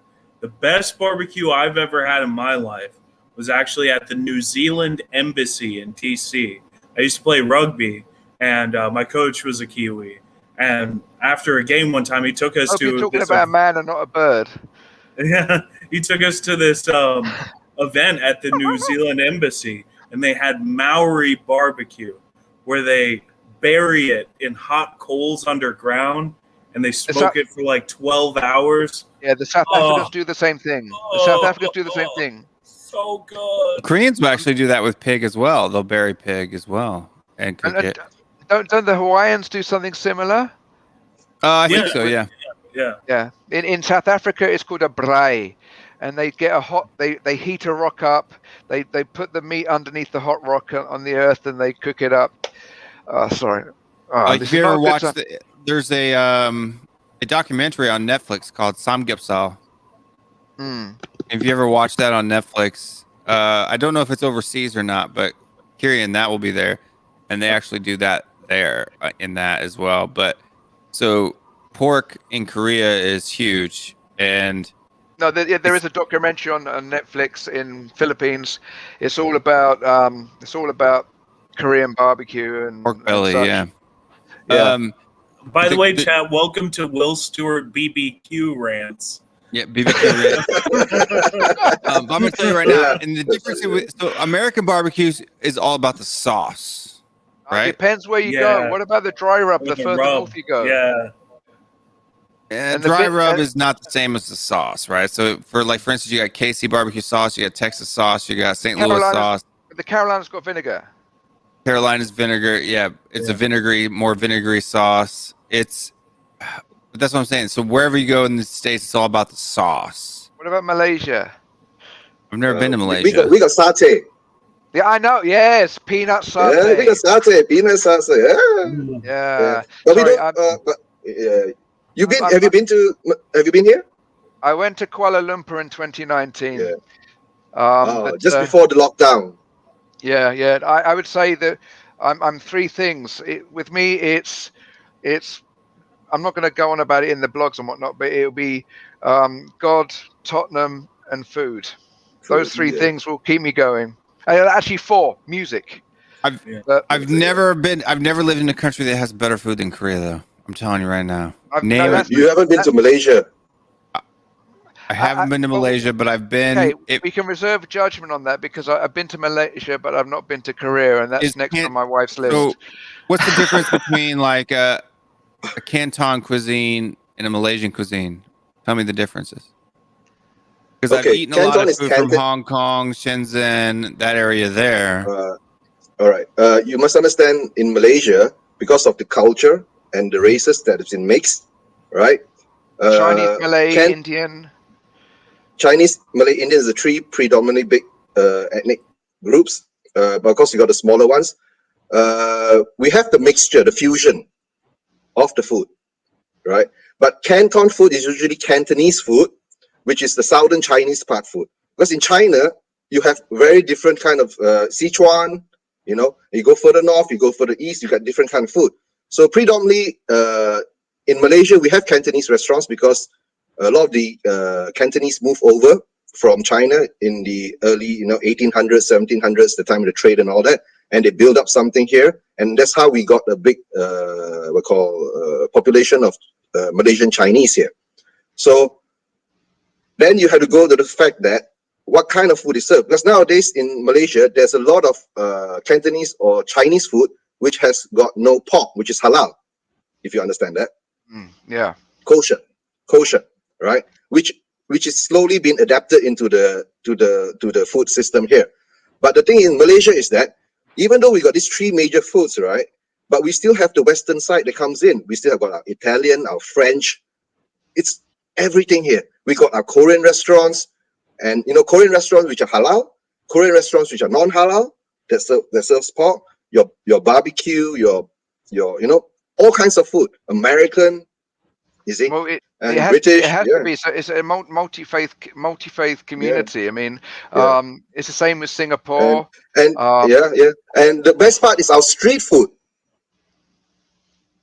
You see, our street food is the best part. The hawker food, we call it hawker centers, where you have it's like a food court, right? When you walk in, the stalls are there, or a coffee shop, we call it in Malaysia here. You go in, you pick up the food, and then you go back to your table and sit, or you order. The guy will come. You want this noodle? Do you want that? Then you get a whole variety of foods there.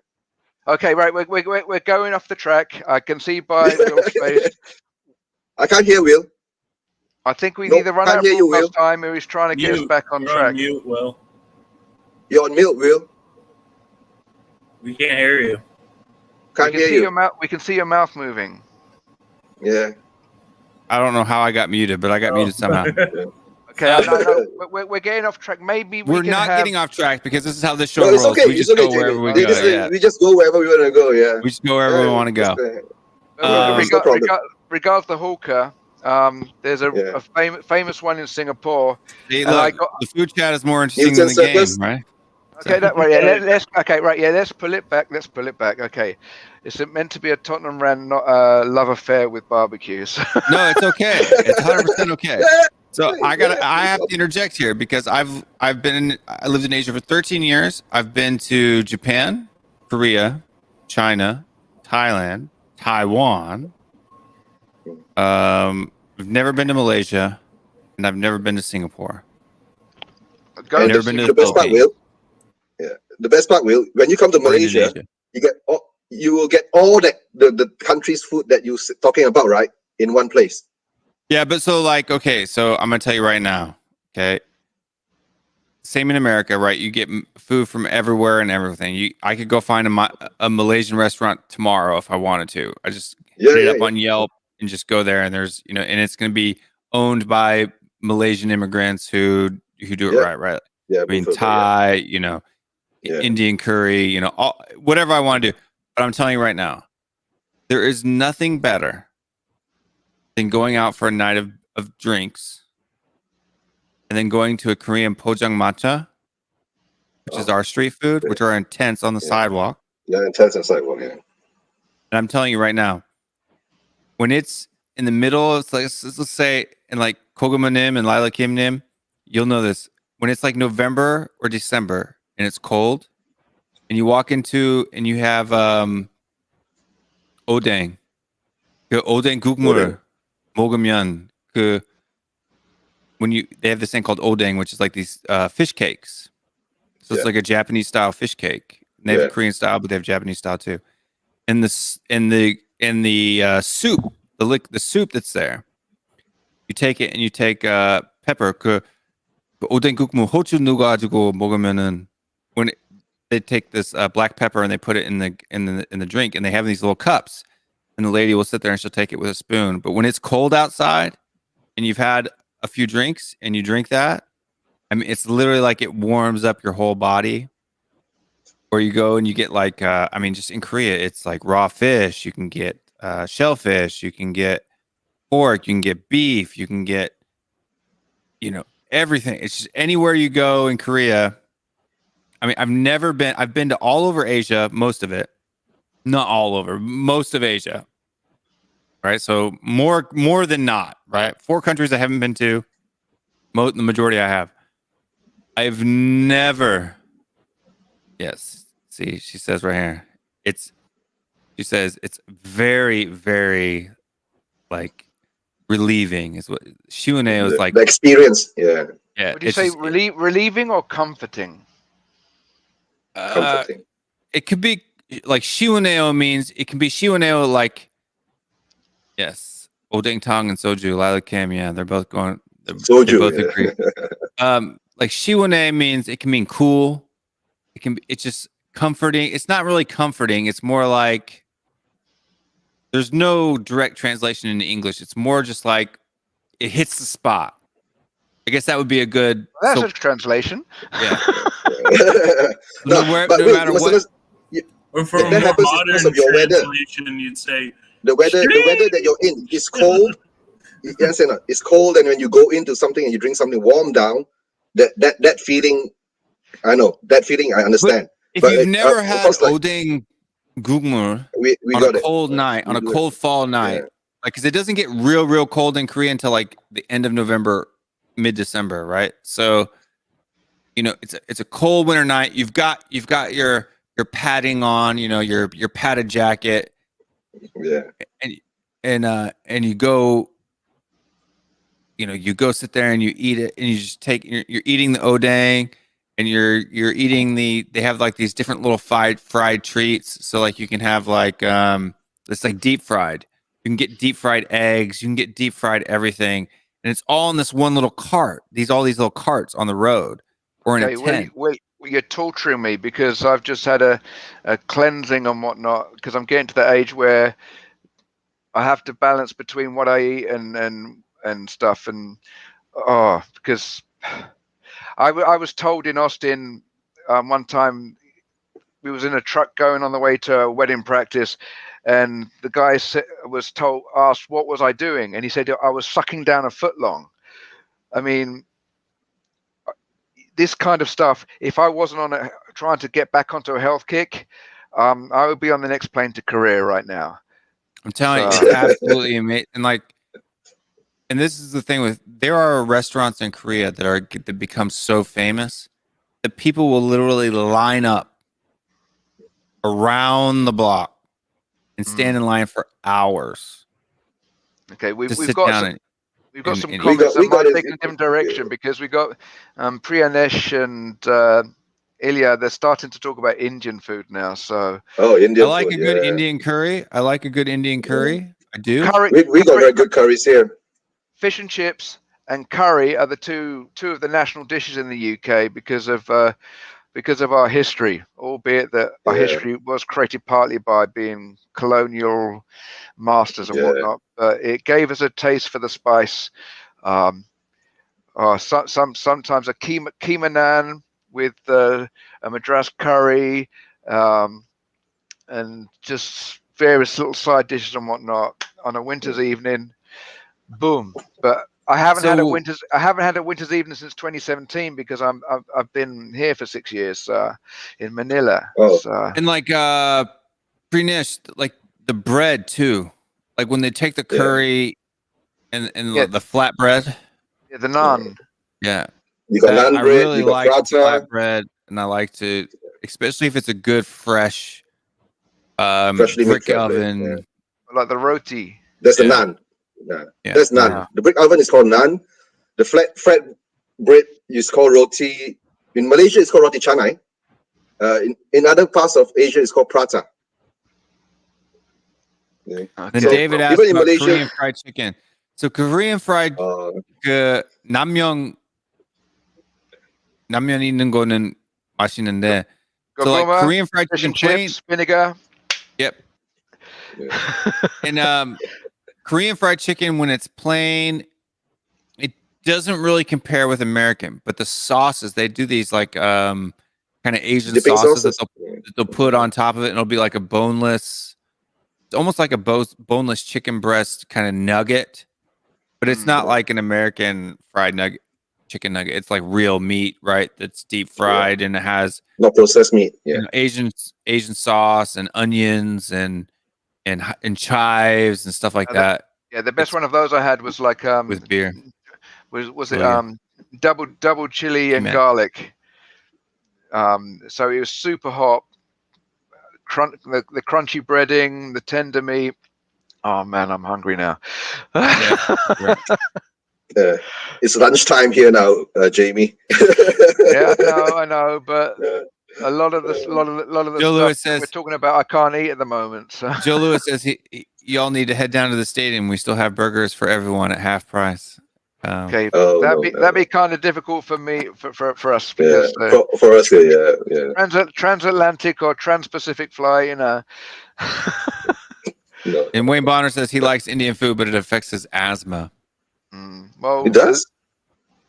I guess It's spicy because it's maybe because it's spicy, but I love spicy food. Like you can't like when I go into even if I go into it, like if I go get Thai curry, and they say native, like native is like supposed to be the spiciest of the spiciest.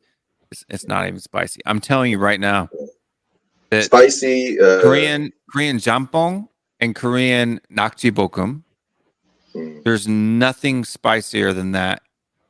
If you go to Have you like tried a mala? really good restaurant, I've never had. I'm telling you, I have had like habanero peppers from Mexico that on like the Pascal scale are way out there, and nothing gets your nose running more than a good nakjibokum, which is fried octopus. Well, if you go to a really good Indian restaurant, I've never eaten at an Indian restaurant that's been hot. okay, not on your side of the world. it just depends on where you go. I mean, like in England, it's more about individual restaurants than chains. Yeah. So I mean, like you got John Fitzpatrick here saying Indian curry in London is like heaven. Well, certainly in the wintertime, yeah. Goguma's telling me I need another cleanse so I can have all this food we're talking about.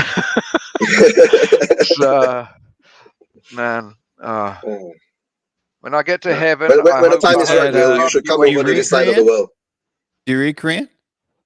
Yeah, no. I mean, the Manila is sort of Pan Asian and whatnot, and Korean is they love K-drama, they love Korean, Korean food and whatnot.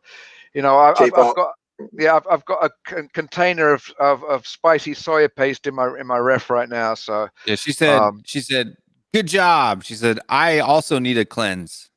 Okay. She also does cleanses often, is what she said. Yeah, okay. Let's not explain what a cleanse is in detail because that's going to kind of put everyone off the Jamie food. Nim, it's your name. And she says, whiting. That basically means fighting, right? And so it's an expression they use for saying like great job or good job. And then she says, chodu, which means me. I also cleanse often. Chaju hamnida. It's kind of expensive though. The one we had, it was kind of expensive, but it definitely works. You know, helps improve digestion and it's She said yes, green power juice. Yeah, but I daren't go into detail because we've just after getting people ready for lunch, they'd probably get ready for diet if we explained the procedure. Have a diet. But if we can top and tail and get back to the football, I mean, I've missed all the stuff. I'm sure you've all been talking about, do we really want to win the game and end up in the tertiary competition and whatnot? I think, as was said earlier, so we don't have a St. Totteram's Day and we finish above the Gunners. You know, that'll be it, and just end on a positive for the season by having a victory, or at very least see them play. No, just see them play, not just let them go through the motions, run around. Yeah, I mean, that would be great, but I don't see it happening. I just don't see us. I'm sorry, I just don't see us going away to Leicester and performing after that last game. I mean, I just don't, unless Harry Kane puts the team on his back and does what he does sometimes and drags us over the finish line. He can't do that. His ankle. Yeah, well. Yeah, I mean, unless it's got to be him, Son, or Bale has just got to play a blinder. Otherwise, we're in trouble, as far as I'm concerned. I mean, I thought you were going to bed, Joe Lewis. No, he's supposed to be having his massages. That's why he's so cool. He keeps saying goodnight, but he can't leave. That's how much Joe Lewis loves me. Joe, give me a job, mate. Either that or we made him hungry. But did you guys see my cousin on Tottenham Away? Oh, BJ, yeah. You didn't see him, Kieran? Are you familiar with James Tottenham Away? Such a character. Thank you for coming on the show. Tell us a little bit about who you are and what it is you do. My name is BJ. My cousin I'm trying to fill in for him because he's a little bit busy preoccupied. He told me to promote his channel. It's called THFCRants. Wait, no, that's supposed to have it. Rats. And you look at Brian. Brian laughs until he falls off. It's not THFC Rats. Close enough, BJ. I didn't even see that. THFC Rants. So, Will, Will, you're Mr. Beast. I've been on the show. Your brother. Your cousin is a wonderful man. He's very helpful. He's got great tech. Brian. Look at him. Yeah, just search THFC Rants, not Rats, Rants, in the search box at the top of your screen, and brilliant. Find him. He's the first one that pops up. Brilliant stuff, guys. Thank you for watching, folks. We really appreciate you. And then Brian's dying here. We'll be back. We'll be back with the next show. We're not sure when it's going to be, but Brian can't deal. So thanks for being. Yeah. So go watch the last two Brian show on Tottenham Away. If you guys aren't subscribed to that channel, you should go over and subscribe to that. But I'm on its Twitter, but not on its YouTube yet. So yeah. But the problem is that. Well, BJ told me that it was Cody Mack. The BJ is my cousin, and he lives in Mexico, and he's got 37. He's wanted in 37 states for unpaid parking tickets. And Cody Mack turned him in, is what he told me. But Cody says it's his cousin, Modi Quack, and that's him in prison, in a Mexican prison, waiting to be released. And Wayne Bonner asked, we are trying to get bail money for him. Yeah, I'm not sure about bail money, but I think Wayne Bonner asked, has he been released yet? No, he hasn't. Maybe you've got a B-fam, a brother from another mother going on somewhere. So he said that BJ debut was priceless. Thank you, Wayne. I appreciate it. Everybody's loving it. She says it's very funny. Thank you. So what time is it in the Carolinas now? Is it like 1:30 in the morning? Yeah, about 1:30. Yeah. About 1:30 a.m. Yeah. So in about 7 minutes, we'll call it a night. We usually go about 3 hours, but sometimes we go 3.5. One time we went 6 hours. That was crazy. That was the ESL thing. Yeah. I think that 2 days you didn't sleep, like Will. You were like no, I didn't 48 hours straight on. Yeah, like 48 hours. I didn't sleep. The I streamed probably like 28 hours those 2 days. It's pretty nuts. Yeah, that was terrible. So are we gonna end on a culinary tip, or are we gonna end on football score predictions? We'll go around. Everybody can give the score predictions for tomorrow, and what you think will happen, and then we'll call it a night. So Eugene, what do you think, man? Score prediction? For me, I think it looks more like a 2-2 and hope the Gooners lose and we stay above them, right? Not much hope of us winning, but hard to say, but we always have to have hope. But remember during the Aston Villa game, I predicted 2-1 for us to win. When I saw the lineup come out, oh my gosh, I had to go back to 2-2.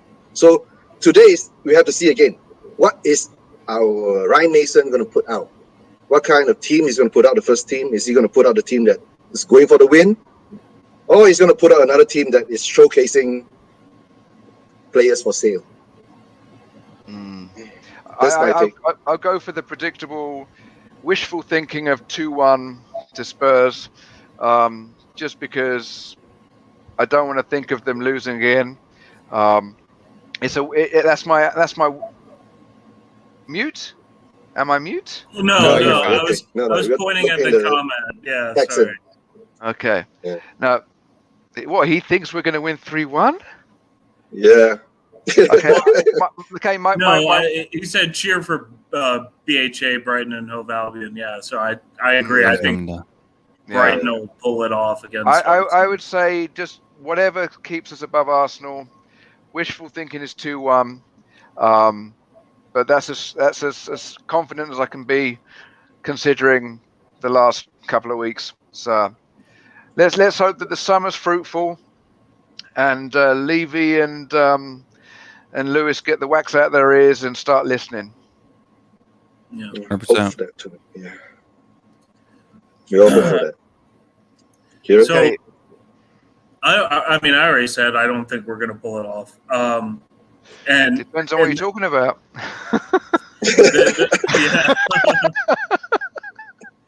Yeah. Sorry, church boy. So here's what I'm thinking. First of all, real quick, let me shoot out a predicted 11.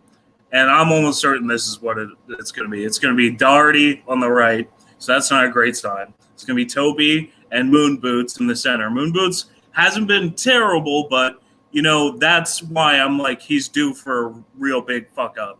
So I wouldn't be surprised if he has. Leeds was terrible. Well, let's hope that Tanganga's healthy enough to play. Otherwise, we've got Ore. No, I don't think he is. Yeah, Tango's got torn ligament. He won't be playing for a while. Yeah. So I think Moon Boots is due for one tomorrow, and then or today, I guess. Then at left back, I mean, I guess he puts Reguilon back out there. We'll see if he bounces back. We'll see if he's overly cautious because of that horror performance, and maybe that causes its own problems. In midfield, we're going to have Højbjerg, and I'm going to say he gets over his stubbornness and starts in Ndombele next to him in the pivot. So that might provide some improvement. Dele will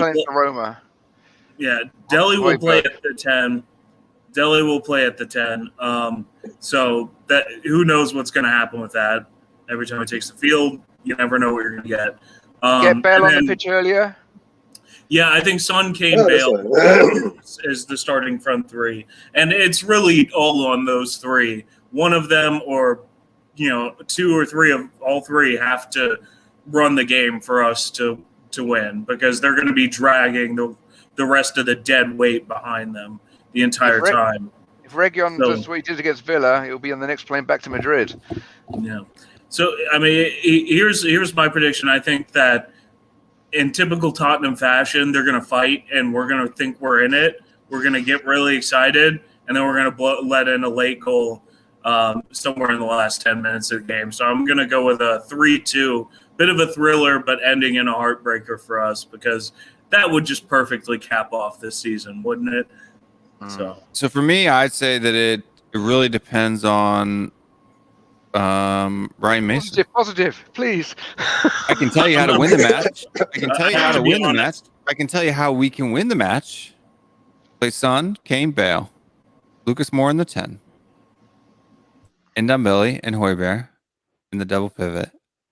Reguilon on the left, Dyer and Alderweireld in the back. Because obviously I prefer Joe Rodon, but he's not going to play. Yeah. And Aurier on the right, and you go at him and you play an attacking press, a front foot press, and we win the match. The problem is that's not what Ryan Mason's going to do, and so we probably won't. Well, let's hope there's some nice surprises tonight and not the usual ones. I would hope not. But my score prediction, look, if we were to do that, I would say we would win 2-0 easily, because I think that we're a better team than Leicester when we play that formation with those players. And those players are firing. Problem is that for whatever reason, Lucas Moura hasn't been playing for almost a month now. And I don't know why. And Dumbelly hasn't been playing regularly for almost a month now, and I don't know why. I don't get it. But if we were to play those players in that way, I think we would win 2-0. But tomorrow, based on who Ryan Mason will play, I'm looking at, and this is a hard part for me, because anytime I recently over the last 4 weeks, if I give a score prediction, the opposite happens. Or maybe just hold your opinion, and maybe you'll have something to smile about in the post match. So if Will was the coach, we'd win 2-0. But with Ryan Mason the coach, I'm going to keep my lips sealed. Yeah. Okay. Keep them sealed. Get some sleep, and then hopefully enjoy the game. That it might give us a glimmer of a positive direction for next season. And otherwise, in a sense, you can, if we get smashed, that could be positive, because it might just say to Levy, look, you don't get your act together, we're just going to be having deja vu next season, and that is not going to be good for your bank balance, and it's not going to be good for the fans. We've got to keep fighting, because we're too good a club to just roll over. Yeah, no, 100%. But that brings us to 3 hours and 31 minutes. So I'm going to pull you guys into the back and do my closing. And Eugene, stick around. I got to show you some things. And then, but if you guys, other folks, want to jump off, you can. Okay, Eugene, I'll catch you later. And catch you later. I'll give you a call later in the evening. Okay, cool. And all right, okay. Let's all keep faithful. Get together. No matter what Band they throw together. at us. We have to be united. No, that'd be Manchester. Yeah. No, the fans have to be united. No, we're Hotspur. They're united. So. Okay. Kogama she says, thank you to the panel. Thank you, Will. And everybody did a great job tonight. Thank you very much, Kogama. You're great yourself. Okay, night, brother. Good night. Good night. Good night, Jim. Thanks as always, Will. Yep. Thanks for joining, man. You're always a great guest. I love having you on. Please keep coming back. Good talking to you as always. Good talking to you first time. So yeah. Hey, right. Let's hope for the best tomorrow. Come on, you Spurs. Yeah. Go. Come on, you Spurs. All right. And Eugene, I'm gonna throw you in the back while I do my outro, but don't go away. So, folks, another pre-match show.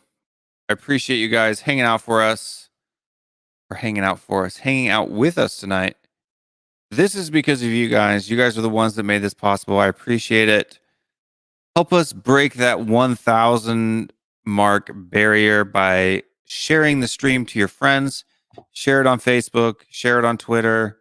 Just hit that share button that's right there. X out of the live chat and hit that share button. If you're new watching the show, or if you're watching this after the fact and you're new and you haven't subscribed to the channel, please do that. Helps us a bunch. We greatly appreciate it.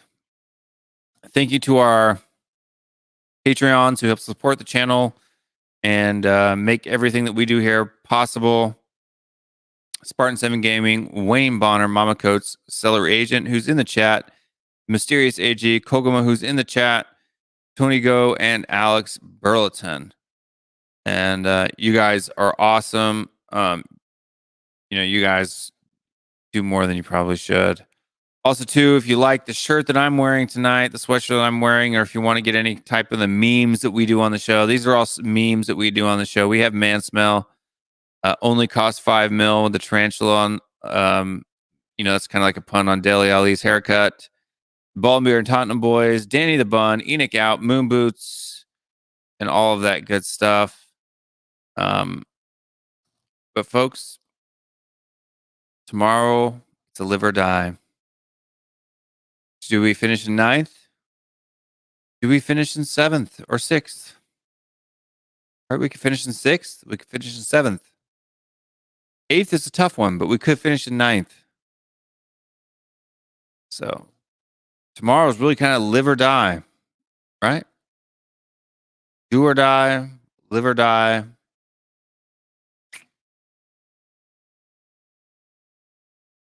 Tottenham versus Leicester. Anyway, folks, stay strong, stay Spurs, and we'll see you tomorrow night, 10 p.m. Eastern Time, 10 p.m. New York time. Stay strong, stay Spurs. We'll see you then. 1, 2, 3, 4. Let's go now.